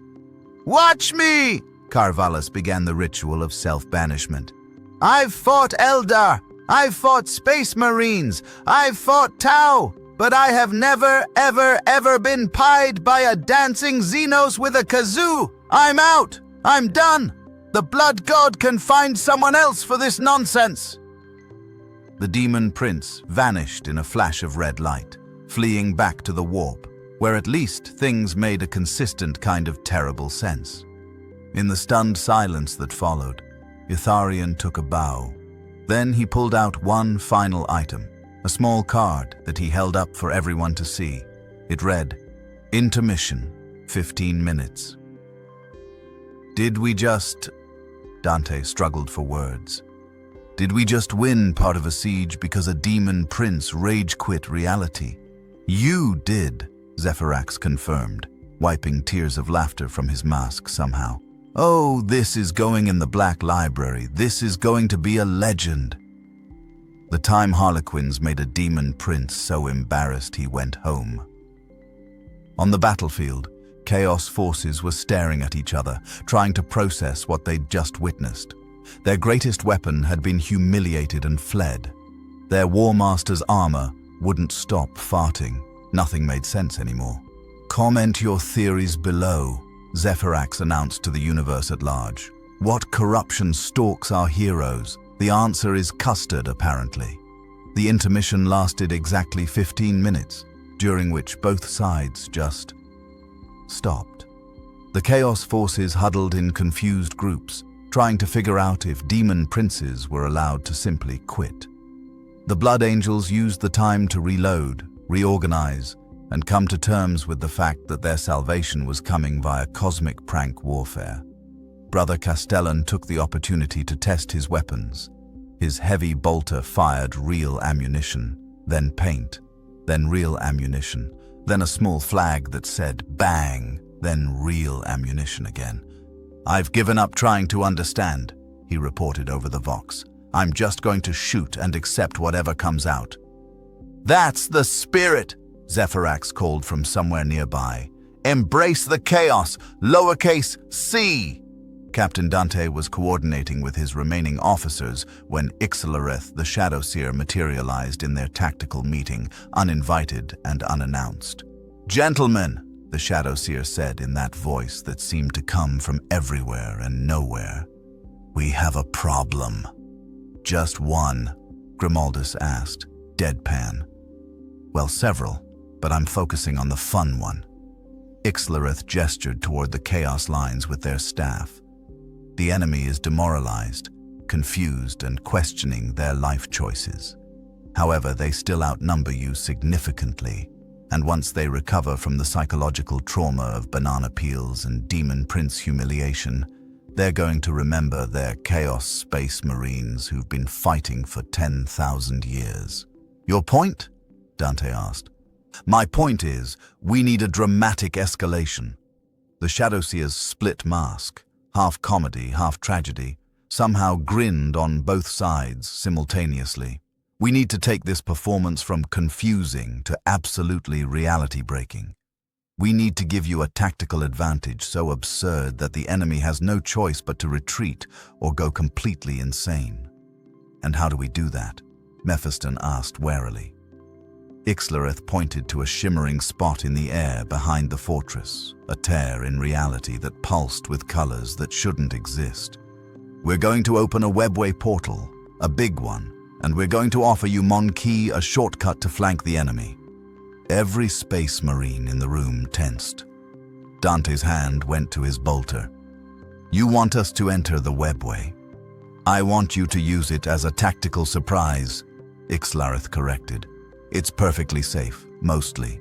There's a 73% chance you won't get lost forever in an infinite maze of psycho-reactive pathways." "That's not reassuring," Grimaldus growled. "It's not supposed to be. It's supposed to be exciting." The Shadowseer spun, cloak flaring. "Look, here's the situation. You march through our nice, safe-ish webway tunnel. You emerge behind enemy lines. You're suddenly flanking them from a direction that shouldn't exist. They panic, break, and run. You win. We get to tell an amazing story. Everyone's happy except the Chaos forces, and they deserve it for being boring." Dante looked at Mephiston. The librarian's psychic hood was sparking as he examined the webway portal with his warp sight. "It's stable," Mephiston said slowly. "Surprisingly stable, actually. The path through leads to a real location. I'm not detecting any demonic corruption or..." He paused. "Wait, there's something else. The path is covered in glitter." "Oh yes, the glitter," Ixalareth nodded enthusiastically. "We thought it would be festive. Also, it sticks to everything and will mark your path through the webway so you don't get lost. Very practical." "We're going to emerge behind enemy lines covered in glitter," Dante said flatly. "Exactly." Zephyrax had appeared because of course he had. "You'll be fabulous and terrifying. Do you know how psychologically devastating it is to be flanked by glitter-covered space marines? It breaks the brain. Are they terrifying warriors? Are they going to a party? Why not both?" Dante closed his eyes and did mental calculations. They had 73 battle brothers left. Standard ammunition was limited. The enemy still numbered in the thousands. A conventional defense would hold for maybe another day before they were overwhelmed. but a surprise flanking attack emerging from literally nowhere, catching Chaos forces completely off guard. That might work. It would also mean trusting Xenos, entering their webway, and accepting that his entire company would be covered in glitter. "If this is a trap," Dante began. "It's not a trap," both Harlequins shouted in unison. "It's a tactical gift wrapped in sparkles." "That doesn't make it better," Grimaldus muttered. "It makes it fabulous," Zephyrax countered. Dante looked at his officers. Grimaldus looked like he wanted to shoot something. Mephiston looked intrigued, despite himself. Brother Valorian, listening over the vox, chimed in. "Captain, I've fought Tyranids, Orcs, and Necrons. At this point, glitter-based warfare seems reasonable." "Nothing about this is reasonable," Dante said. "Exactly!" Ixlareth clapped. "Now you're getting it. Reason is for people who aren't being sieged by chaos. You've moved beyond reason into the realm of tactical absurdity, and in that realm, we are your guides." Dante felt a headache building behind his eyes, an impressive feat for a space marine whose pain tolerance had been enhanced beyond normal human limits. "How long is the path through the webway?" 3 minutes, maybe 4 if you stop to appreciate the artistic murals. We've decorated the tunnel with scenes of famous battles and some jokes, and a bit of interpretive dance captured in static images that might hurt your eyes if you look too long, but that's probably fine. "Definitely a trap," Grimaldus said. "It's not a trap," Ixalareth insisted. "It's an experience. There's a difference." Itharion the Solitaire appeared, literally faded into existence like he'd been painted by invisible hands. He held up a sign that read, "I went through the tunnel. It's fine. Very sparkly. 1010 would recommend." "The Solitaire endorses it," Zephyrax pointed at the sign. "And Solitaires never lie. They're too busy being damned forever to bother with dishonesty." "That's still not reassuring," Mephiston observed. Dante stood silent for a long moment, weighing centuries of doctrine against desperate circumstances. The Codex Astartes said nothing about glitter-based flanking maneuvers through Xeno's pathways. It also said nothing about paint rounds, banana peels, or making Daemon Princes quit via custard pie. They were beyond the Codex now. They were in territory where victory required accepting help from sources that made the Inquisition twitch. "We do this," Dante decided. "But if we get lost in the webway forever, I'm personally hunting down Segorak in whatever cosmic realm he inhabits and filing a complaint." "He'd love that!" Zephyrax bounced excitedly. "He loves complaints, especially angry ones. It's basically fan mail." "Everyone not essential to wall defense," Dante ordered over the vox. "Prepare to move. We're taking a shortcut. You're going to hate it, but it might save our lives." "Will there be glitter, sir?" Brother Valorian asked. "Apparently. I can live with that. You'll have to." Ixlareth was already moving toward the webway portal. "Now come along. The tunnel won't stay open forever. Well, it will, but dramatically it's better if we imply time pressure. Creates tension." As the Blood Angels began to assemble, Grimaldus stepped close to Dante and whispered, "This is the most heretical thing we've ever done." "Probably," Dante agreed. "And we're definitely going to be covered in glitter. Almost certainly. But it might work. It might work." Grimaldus nodded slowly. "For the Emperor and the Blood Angels. Also, apparently, for sparkles." "Never repeat that," Dante ordered. "Wasn't planning to, sir." The webway portal shimmered, awaiting the Blood Angel's entry. Through it, Dante could see a tunnel that shouldn't exist, covered in impossible colors, and yes, definitely glitter. "Into the breach!" Zephyrax shouted. "Unto the sparkle, for the Emperor and also for comedy!" Against all sanity, the Blood Angels marched into the webway. The glitter was immediate and everywhere. The webway was exactly as advertised, and somehow worse. The tunnel stretched ahead, walls made of crystallized possibility that shifted between states of matter like they couldn't decide what to be. The glitter wasn't just decorative, it was alive, or at least animated, swirling through the air in patterns that suggested someone had weaponized a disco ball and given it sentience. "This is heresy," Brother Castellan whispered, his heavy bolter held ready despite the fact that there was nothing to shoot except sparkles. "This is profound, glittering heresy." "Keep moving," Dante commanded, leading his company deeper into the impossible corridor. Behind him, 73 blood angels marched in tactical formation, which looked extremely serious and professional despite the fact they were all accumulating glitter at an alarming rate. The murals on the walls were exactly as Ixlareth had promised, scenes of famous battles rendered in psycho-reactive paint that moved when you weren't looking directly at it. There was the Siege of Terror, except someone had added mustaches to everyone. The Scouring, but with party hats. The Gothic War, portrayed entirely through interpretive dance. "Don't look at the murals too long," Zephyrax called from the front, where he and Ixlareth were leading the way. "They're mildly hallucinogenic. You'll be fine, but you might temporarily believe you're a teapot." "What?" Grimaldus shouted. "I said you might temporarily believe—" "I heard what you said. I'm questioning why that's a possibility." "Because the webway is weird," Ixlareth explained cheerfully. "It's a psycho-reactive maze that responds to consciousness. If you think too hard about being a teapot, the webway might agree with you. Just keep marching and don't think about teapots."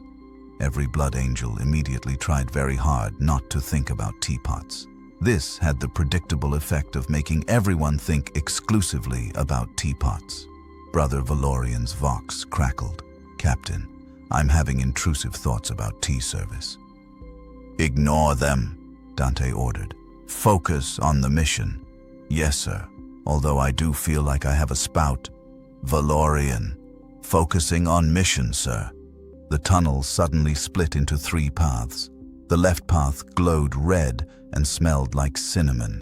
The middle path was bright blue and made sounds like distant laughter. The right path was purple and seemed to be vibrating at a frequency that made teeth ache. "Middle path!" Ixlareth announced without hesitation.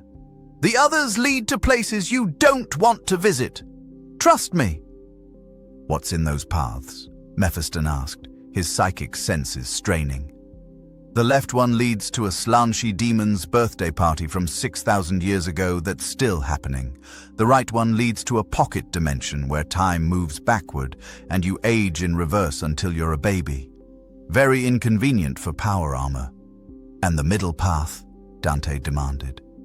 "Battlefield behind enemy lines." Zephyrax pointed forward. "Plus more glitter. It's a win-win." They took the middle path. The glitter intensified. Brother Castellan now looked like he'd been attacked by a craft supplies store. Brother Grimaldus's black armor was so covered in sparkles that he looked like a very angry disco ball with a bolter. "I'm going to kill something," Grimaldus muttered. "I'm going to kill something so hard to make up for this indignity." "That's the spirit," Zephyrax encouraged. "Channel your rage into combat, but keep the sparkles. They're tactical." "How are sparkles tactical?" Mephiston asked, despite himself. "Psychological warfare."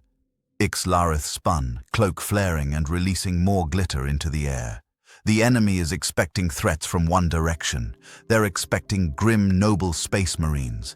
They are not expecting to be flanked by fabulous space marines emerging from impossible directions while covered in sparkles." "The Shadowseer has a point," Brother Valorian noted. "I've never been this sparkly in my life and I feel unstoppable." "Do not encourage this," Dante snapped.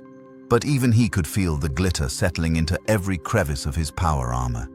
His ancient suit, blessed by tech priests, worn in 1,000 battles, was now sequined. The Primarch would never let him live this down if he found out. Ahead, light blazed. Real light. not webway weirdness. The exit portal shimmered like heat haze. "Positions!" Dante commanded. His company formed up, ready to emerge into hostile territory. Bolters checked, blades ready, spirits prepared for combat, covered in enough glitter to make a carnival queen jealous. "Remember," Zephyrax called out, "you're not just attacking, you're making an entrance. Think of it as theater, deadly, sparkly theater." "I hate theater," Grimaldus growled. "You're about to star in it." Ixlareth gestured dramatically at the portal. "Now go! Go forth and be terrifying and fabulous!" Captain Dante took a breath, said a prayer to the Emperor that hopefully included forgiveness for glitter-based warfare, and charged through the portal. The Blood Angels emerged behind Chaos lines in the explosion of light motion and approximately 40 pounds of glitter per Marine. The Chaos forces, word-bearers organizing a new assault wave, cultists manning heavy weapons, a dark apostle mid-prayer, turned to see the impossible. 73 Space Marines had appeared from nowhere, emerging from a shimmering portal that shouldn't exist. They were covered head to toe in sparkling, shimmering, absolutely fabulous glitter that caught the light like a disco ball army. Their weapons were ready. Their formation was perfect. They looked like the Emperor's Angels of Death had stopped by a craft store on their way to deliver judgment. For a moment, absolute silence. Then, Grimaldus, who'd been holding in his frustration for the entire journey, roared, "For the Emperor and despite the sparkles!" The Blood Angels opened fire. Bolter rounds, thankfully real ammunition this time, tore through Chaos positions from an angle that shouldn't exist. Heavy weapons that had been aimed at the fortress walls were suddenly getting shot from behind. Cultists dove for cover, screaming in confusion about the glitter Marines. "What are those?" a word-bearer bellowed. "Where did they come from?" "They're sparkling!" a cultist screamed. "Why are they sparkling?" "Does it matter?" another word-bearer shouted back. "Kill them!" But killing them required processing what you were seeing, and what they were seeing broke several fundamental assumptions about how warfare worked. Space Marines were supposed to be grim, dark, serious. They were not supposed to shimmer like they'd been dipped in a glitter factory. Brother Valorian charged a Chaos heavy weapons team, his armor catching the light and throwing rainbow sparkles across the battlefield. The cultists manning the autocannon just stared. They'd been trained to fight Space Marines. They had not been trained to fight Space Marines who looked like they were on their way to the galaxy's most violent prom. Valorian shot all three of them while they were still processing. "The glitter is tactical," he announced over the Vox. "Zephyrax was right." "Never say that again," Dante ordered, but he was too busy fighting through enemy positions to properly reprimand anyone. His power fist crushed a word-bearer's helmet, and glitter transferred to the Chaos Marine's armor like an infection of fabulousness. Grimaldus was living his best life, or his worst, depending on perspective, charging through Chaos positions while covered in sparkles. Each kill was accompanied by his furious bellowing about dignity, honor, and how much he hated Xenos. The glitter made him look like an avatar of divine wrath crossed with a birthday party. It was working. Against all sense, against all reason, against every tactical doctrine ever written. The glitter attack was working. "They're everywhere!" a Chaos commander voxed frantically. "Sparkle Marines behind our lines, repeat. Sparkle Marines! They came from nowhere! They're shimmering! Send help!" On the fortress walls, the remaining Blood Angels heard the Vox intercepts and tried not to laugh. They failed. The flanking attack had caught the Chaos forces completely off guard, but Warmaster Karok was a 10,000-year-old veteran who'd survived worse than sparkly Space Marines. He was rallying his forces, screaming orders over the Vox, and trying very hard to ignore the fact that his armor was still making flatulent sounds every time he moved. "Concentrate fire on the glitter Marines," he commanded. They're just space marines with cosmetic modifications. Kill them." "My lord," a word-bearer responded hesitantly. "They're very distracting. It's hard to aim when they sparkle like that." "They're just sparkles." Karok punctuated each word by shooting a cultist who was staring open-mouthed at the fabulous carnage. "Focus." But focusing was easier said than done when Brother Valorian came charging through your position looking like a vengeful disco ball, or when Grimaldus appeared from cover like an extremely angry glitter bomb with a power fist. The real problem wasn't the glitter itself, though that was psychologically devastating enough. The real problem was that the Blood Angels were fighting with the unleashed fury of warriors who'd been forced to march through an interdimensional tunnel, been covered in sparkles, and were now taking out their frustration on anything that worshipped chaos. They were fighting like men who'd been pranked, humiliated, and glitter-bombed and wanted someone to pay for it. Chaos was paying for it. "Push forward!" Dante commanded, his company carving through enemy positions with brutal efficiency. "Link up with the fortress! Don't stop moving!" On the fortress walls, the remaining Blood Angels saw their brothers emerging from behind enemy lines and did what any space marine would do. They attacked. The Chaos forces found themselves caught between two groups of very angry, very sparkly space marines. The pincer movement was textbook, except for the part where one half of the pincer was so fabulous they could be seen from orbit. "There!" Brother Castellan pointed at a Chaos command bunker. "That's their tactical center. If we take that out..." A shrieker cannon round from Keleth the Death Jester hit the bunker's fuel line. The resulting cascade of improbable destruction involved 1 exploding bunker, 3 chain reaction detonations, a Chaos Rhino launched into the air like a particularly ugly firework, and the complete collapse of Chaos command and control for that entire sector. The Death Jester waved from his perch on the eastern ridge. Then he shot a cultist whose death caused 7 more improbable disasters. "I love that beautiful, terrifying Xenos," Valorian said with feeling. "Focus on the enemy," Grimaldus barked, but even he sounded less angry than usual. Combat had improved his mood somewhat, despite the glitter. The battlefield was descending into pure chaos, again, lowercase c. Chaos forces were fighting on 3 fronts, the fortress ahead, the Sparkle Marines behind, and the Harlequins literally everywhere, causing tactical absurdity. Ixlareth appeared in the middle of a chaos formation and made everyone's weapons temporarily sentient. The cultists' laser guns started arguing with each other about who got to shoot first.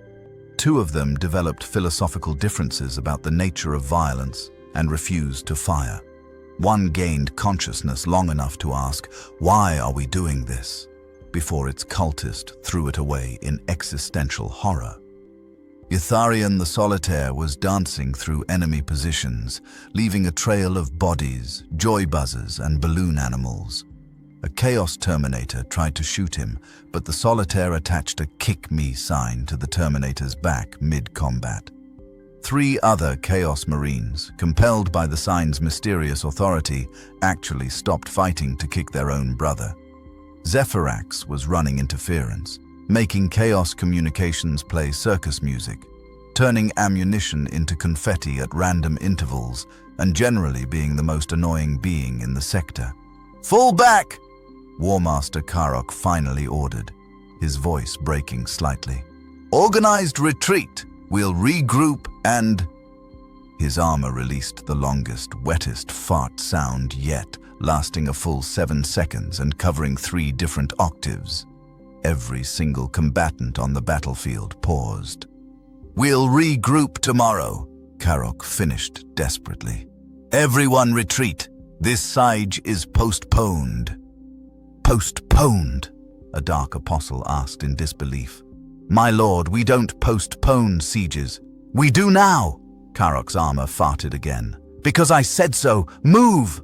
The Chaos forces began a fighting withdrawal, trying to maintain some dignity while retreating from sparkly space marines, homicidal clowns, and their own War Master's digestive symphony. "They're running," Brother Valorian shouted. "They're actually running." "Pursue and destroy," Dante commanded. "No mercy. For the Emperor." "And for Sparkles," someone added over the vox. "Who said that?" Dante demanded. No one confessed, but approximately 40 Blood Angels were trying not to laugh. The Blood Angels pushed forward, crushing chaos positions, reclaiming ground, hunting down fleeing cultists. The siege was breaking. After 16 days of desperate defense, they were winning.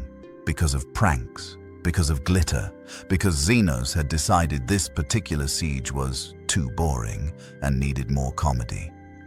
Grimaldus cornered a word-bearer in the ruins of a command post. The traitor Marine looked at him, at the glittering armor, at the blood-covered power fist, at the absolute fury radiating from a warrior who'd been through too much nonsense, and made a decision. "I surrender," the word-bearer said. "You don't get to surrender," Grimaldus growled. "I'm doing it anyway. I've been fighting for 10,000 years. I've battled across the galaxy. I've made pacts with demons. But I draw the line at sparkly space marines appearing from nowhere, while our War Master's armor has gastrointestinal issues. This is too weird. I'm out." Grimaldus stared at him. Then, because the day had already exceeded maximum absurdity and nothing mattered anymore, he said, "Understood. Sit down over there. Don't move." The word-bearer sat down, covered in glitter transfer from Grimaldus's armor, and began questioning every life choice that had led to this moment. By nightfall, the Chaos forces had retreated beyond artillery range. They'd abandoned equipment, supplies, and their dignity. The siege wasn't over, but it was broken. The enemy was demoralized, scattered, and spending more time arguing about what had happened than planning new attacks. Captain Dante stood on the eastern rampart, surveying the battlefield. His armor was still sparkling. His company had taken casualties, but far fewer than expected. They'd survived. They'd won. Through pranks. Zephyrax materialized beside him, mask flickering with satisfaction. "See? Told you it would work. Tactical absurdity for the win." "Don't," Dante said tiredly. "Just don't." "Oh, but I must!" The Harlequin produced a data slate. "I've been recording everything. This is going in the Black Library as the Siege of Fortress Adamant, a comedy in 16 acts. With special thanks to the Blood Angels for being such good sports." "We weren't being good sports," Dante said. "We were fighting for our lives." "Same thing." Zephyrax patted his shoulder, leaving more glitter. "You fought. You survived. You sparkled. What more can anyone ask?" Dante looked at the Xenos, at the battlefield, at his glitter-covered company. Then finally he smiled. Just a little. "The Emperor protects," he said. "Even when he's probably laughing at you," Zephyrax agreed cheerfully. "Now come on. We're having a post-victory celebration. There will be music, dancing, more pies." "Absolutely not," Dante said. But the Harlequins were already setting up. And some of the Blood Angels, those who'd been infected by cosmic joy and stopped taking everything so seriously, were actually helping. It was going to be a long night. Dawn broke over Fortress Adamant, revealing a battlefield that looked like a birthday party had collided with a war zone at terminal velocity. Abandoned Chaos equipment was covered in glitter. Banana peels still littered no man's land. The birthday clown had somehow remained until morning and was now teaching basic Gothic to a group of confused PDF reinforcements who'd arrived during the night.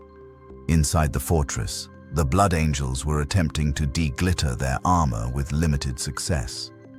"It's everywhere," Brother Castellan reported, using a combat knife to scrape sparkles from his helmet's breathing grill. "It's in the servos. It's in the joint seals. My armor's machine spirit is confused and possibly offended. At least your armor still works," Brother Dominus countered.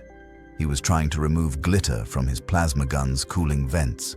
My weapon keeps making sparkly exhaust. Sparkly, plasma, exhaust. That's actually kind of beautiful, Valorian observed. It's heresy. Beautiful heresy. Captain Dante stood in the command center, reviewing casualty reports and trying to compose the after-action report he'd need to submit to the chapter. How exactly did one explain this in official documentation?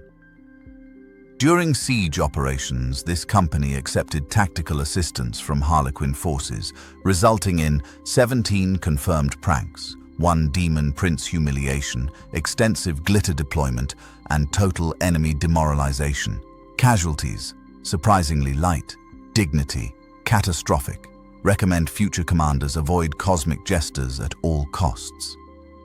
The Inquisition was going to have questions. So many questions. Captain, Mephiston entered, looking troubled. The Harlequins are preparing to leave. Zephyrax wants to speak with you. Dante found the Harlequins in the fortress courtyard, preparing to enter a webway portal. Zephyrax, Ixalarith, Kelith, and Itharian stood in a line like performers taking a final bow. "Ah, Captain!" Zephyrax bounded forward. "We're departing. Our work here is done. The siege is broken, you're alive, and everyone involved has learned valuable lessons about the nature of reality and sparkles." What lessons were those? Dante asked dryly. That sometimes the universe is absurd, and fighting absurdity with grim nobility is like bringing a knife to a pie fight. Zephyrax tapped his mask thoughtfully. Also, that chaos can't handle confusion and laughter. They feed on expected negative emotions, fear, rage, despair. But joy buzzers, custard pies, sparkles, they have no defensive protocols for that. Ixalarith stepped forward.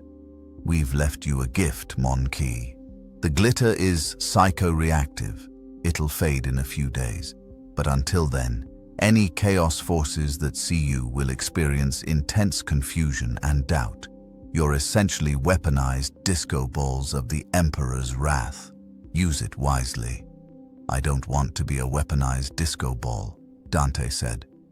"Too late." Kaelith spoke for the first time, his voice like wind through broken glass. "Your legend is already spreading. The Sparkle Marines of Fortress Adamant. It'll be sung in taverns, whispered in fear by chaos cults. You're famous now." "I don't want to be famous for sparkles," Dante clarified. Itharian produced a sign. "Fame chooses you. Embrace it." "The solitaire makes an excellent point," Zephyrax agreed. "Besides, you won. That's what matters. You held the fortress, survived the siege, and did it with style. Most Space Marines just win battles. You won a battle and provided entertainment. That's special." Grimaldus had appeared, still trying to remove glitter from his armor. "Will you at least tell us why? Why help us?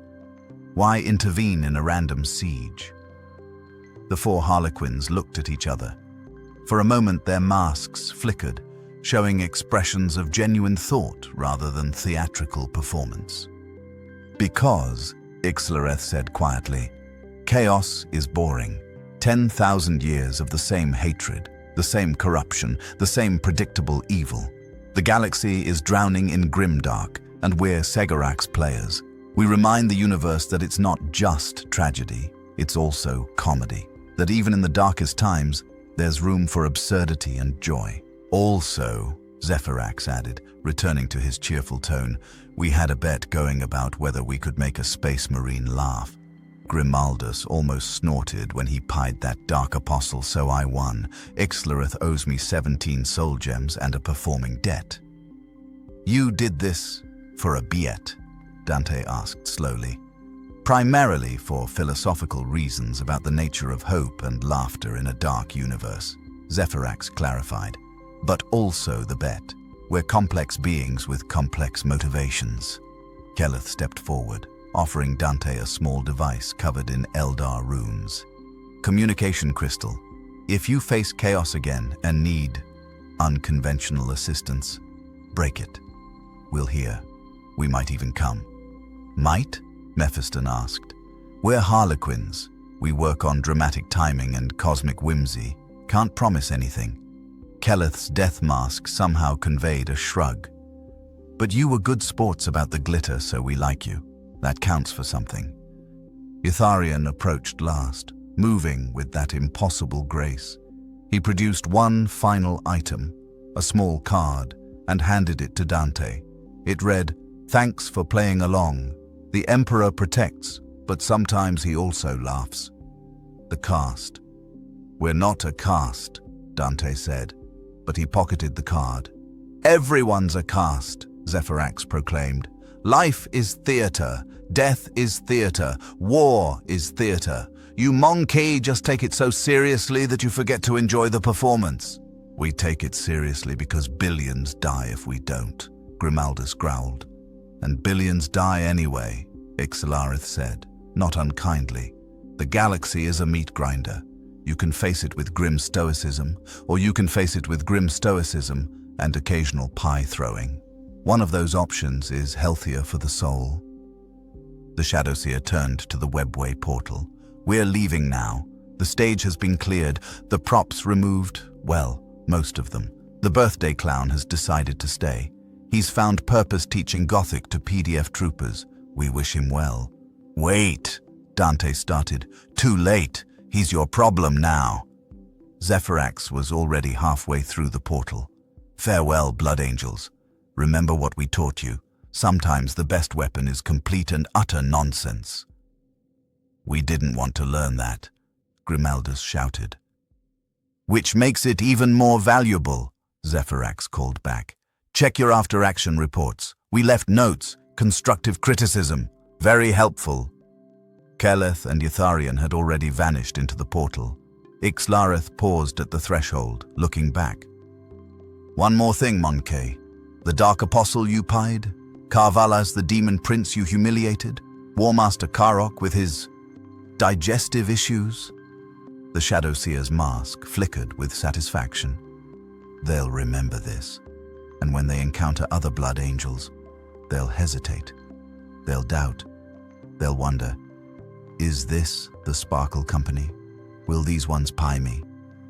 "We're not the Sparkle Company," Dante said firmly. "You are now." Ixalarith stepped through the portal. "Farewell. May your bullets fly true and your glitter shine bright." The portal collapsed, leaving behind a fading shimmer and approximately 3 pounds of loose glitter that drifted down like rainbow snow. The Blood Angels stood in silence, processing what had just happened. "Sir," Brother Valorian finally said, "the last 16 hours have been the strangest of my entire century of service." "Agreed," Dante said. "But we won," Mephiston added. "Against all odds, we won." "Because of pranks," Grimaldus said, his voice still struggling with the concept. "We defeated a chaos siege through tactical absurdity and glitter. The Codex Astartes has no guidance for this situation," Dante observed. "Maybe it should," Valorian suggested. Chapter 8. 100. Unconventional warfare through cosmic jest. "Don't," Dante warned. "Just saying, sir. It worked." Dante looked around the courtyard, at his glitter-covered company, at the banana peels still visible on the battlefield beyond, at the birthday clown now attempting to teach marching drills to PDF troopers using balloon animals as visual aids. They'd survived. Against impossible odds, with help from the most unlikely source imaginable, they'd survived. The Emperor protected, sometimes with bolters and blades, and sometimes, apparently, with pies and sparkles. "Everyone back to work," Dante ordered. "We have a fortress to secure, reports to file, and glitter to remove. And someone please deal with that clown before he joins the ecclesiarchy." As his company dispersed, Dante looked down at the card Itharian had given him. On the back, in tiny script, was one more message. "P.S. Check your armor's left pauldron. We left a surprise. You're welcome. Z." Dante checked his left pauldron. There was a small, permanent holographic projector embedded in the ceramite, displaying a tiny animated Harlequin doing a jig. It was extremely heretical. It was also impossible to remove without completely disassembling the pauldron. Captain Dante sighed, long and deep. "The Emperor protects," he muttered, but he also apparently has a sense of humor. The tiny holographic Harlequin kept dancing. It would dance forever. 3 days after the Harlequins departed, the real consequences of the siege began to manifest in ways Captain Dante hadn't anticipated. The first problem was the after-action report. Dante had spent 2 entire days trying to word it in a way that wouldn't result in immediate inquisitorial investigation. His final draft read like fever dream documentation. Enemy forces engaged with standard Imperial tactics, augmented by Allied Xenos intervention of uncertain classification. Casualties minimized through application of unconventional psychological warfare protocols. Recommend future commanders exercise caution regarding cosmic entities claiming to help. Status: victory achieved. Morale: complex. Glitter levels still too high. He'd submitted it to the chapter master and received a single-word response: explain. The explanation had taken 6 hours and included the phrase weaponized desserts 14 times. The second problem was that word had spread. Other Imperial forces in the sector had heard rumors about the Sparkle Marines and were asking questions. Acadian Regiment had sent a formal Vox inquiry asking if the Blood Angels were implementing new camouflage protocols. An Inquisitor had requested a meeting to discuss unorthodox battlefield theology. The third problem was Brother Grimaldus. "It worked," Grimaldus said for the 17th time that morning, standing in Dante's command chamber like a man experiencing a religious revelation. "The pranks worked. I've spent 300 years believing that war required only discipline, firepower, and faith. But we broke a siege with pies." "Brother Sergeant, you need rest," Dante said carefully. "I don't need rest. I need to understand." Grimaldus gestured wildly, his armor still glittering slightly in certain light. "I've been thinking about Zephyrax's words, about how chaos feeds on expected emotions. What if we've been fighting them wrong this entire time? What if the answer isn't more grimness, more nobility, more stoic sacrifice, but confusion?" "You're suggesting we prank chaos into submission?" Mephiston asked from the corner, where he'd been observing with scholarly interest. "I'm suggesting we consider all tactical options." Grimaldus was definitely having some kind of crisis. "Including joy buzzers. Is that insane? That feels insane, but we saw it work." "The Harlequins have broken him," Valorian whispered to Castellan. "I heard that," Grimaldus spun. "And maybe I am broken, but I'm broken in a way that won us a siege." Dante pinched the bridge of his nose. This was what happened when you exposed Space Marines, genetically engineered super soldiers programmed for grim warfare, to cosmic jesters who treated reality like a stage. They started questioning their entire operational doctrine. "Brother Sergeant," Dante said firmly, "we are not adding pranks to the Codex Astartes." "But sir, no." "What about tactical pranks?" "No." "Pranks in the Emperor's name?" "Grimaldus." The sergeant deflated slightly. "Yes, Captain." But Dante could see it in his eyes, the seed of doubt, or possibly enlightenment, or possibly insanity.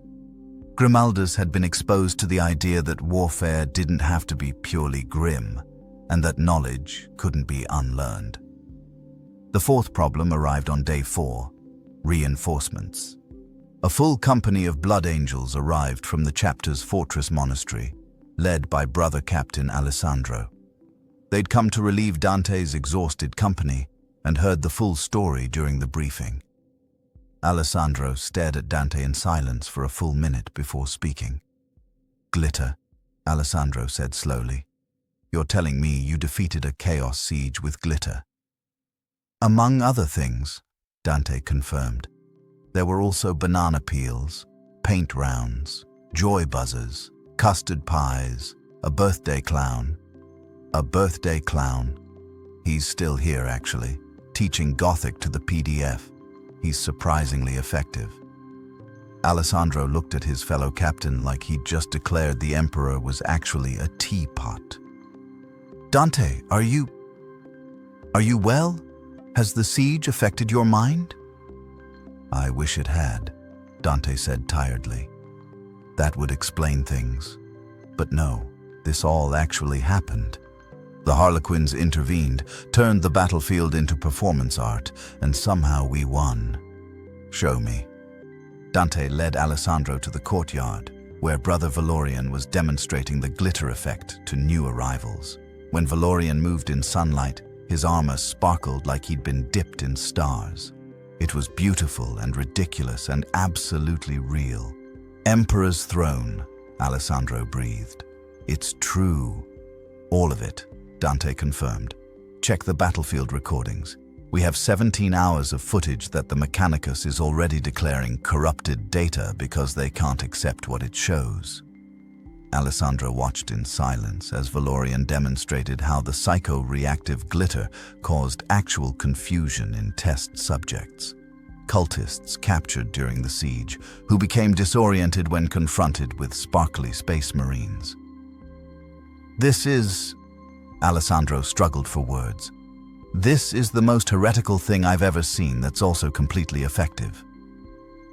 Welcome to my last 4 days, Dante said. What do we do with this knowledge? Alessandro gestured at the glitter-covered marines, at the battlefield littered with banana peels, at the birthday clown currently leading a prayer service that was concerning everyone, but seemed spiritually valid. How do we report this to the chapter? To the Imperium? Very carefully, Dante advised, and possibly never. But they both knew it was too late. The word had spread. Other forces were asking questions, and somewhere in the Imperium's vast bureaucracy, someone was drafting a memo about unconventional Xenos assistance protocols.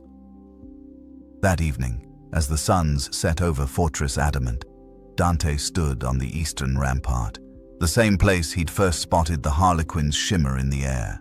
The siege was over. The fortress stood. His brothers lived.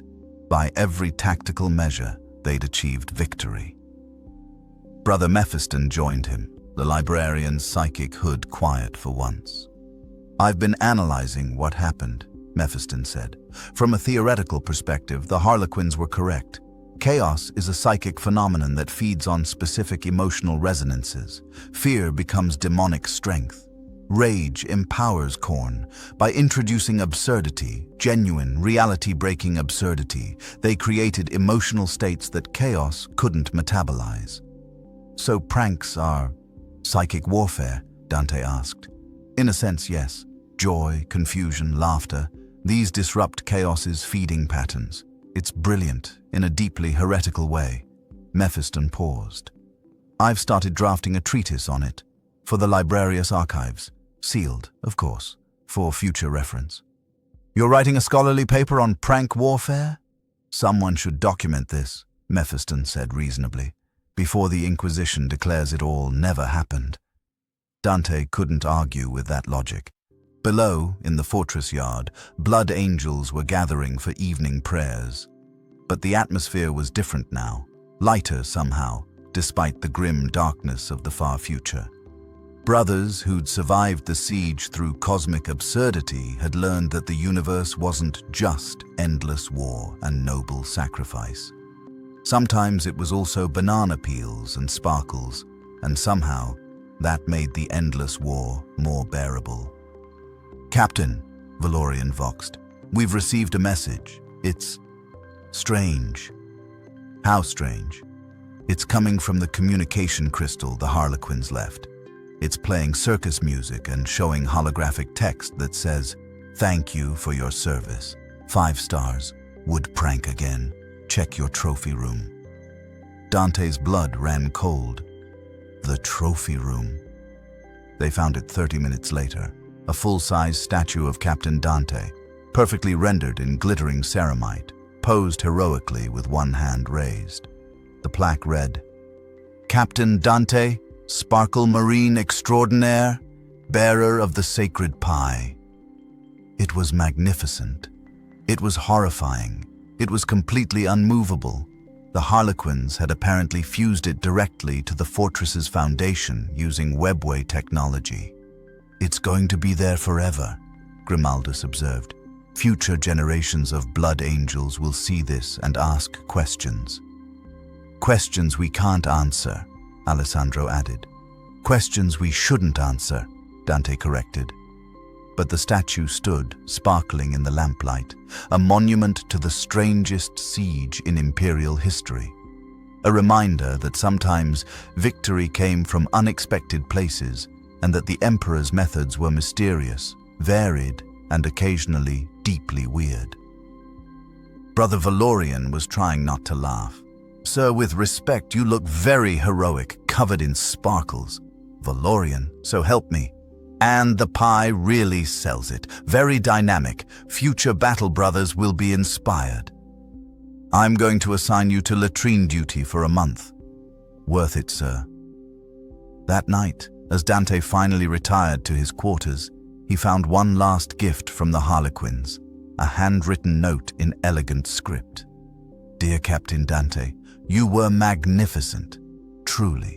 Most Monarchy would have shot us immediately, but you understood, or at least tolerated, what we were trying to do. You saved your brothers through adaptability and acceptance of help from unlikely sources. The galaxy is dark, cruel, and infinitely absurd. You can fight it with grim determination alone, or you can fight it with grim determination and the occasional laugh. Both are valid.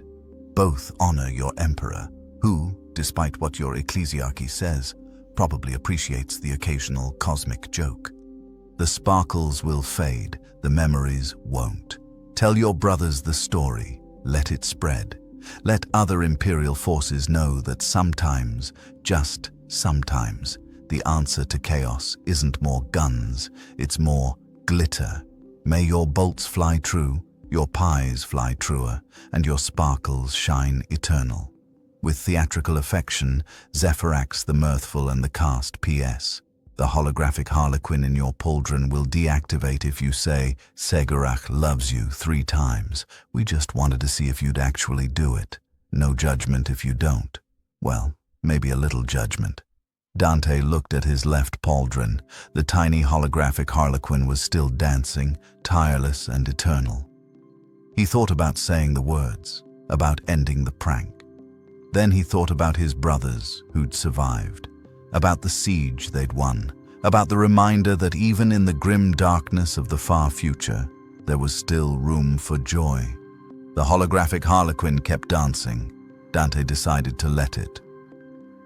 "The Emperor protects," he said to the empty room, in strange and mysterious ways. Outside, the fortress stood strong.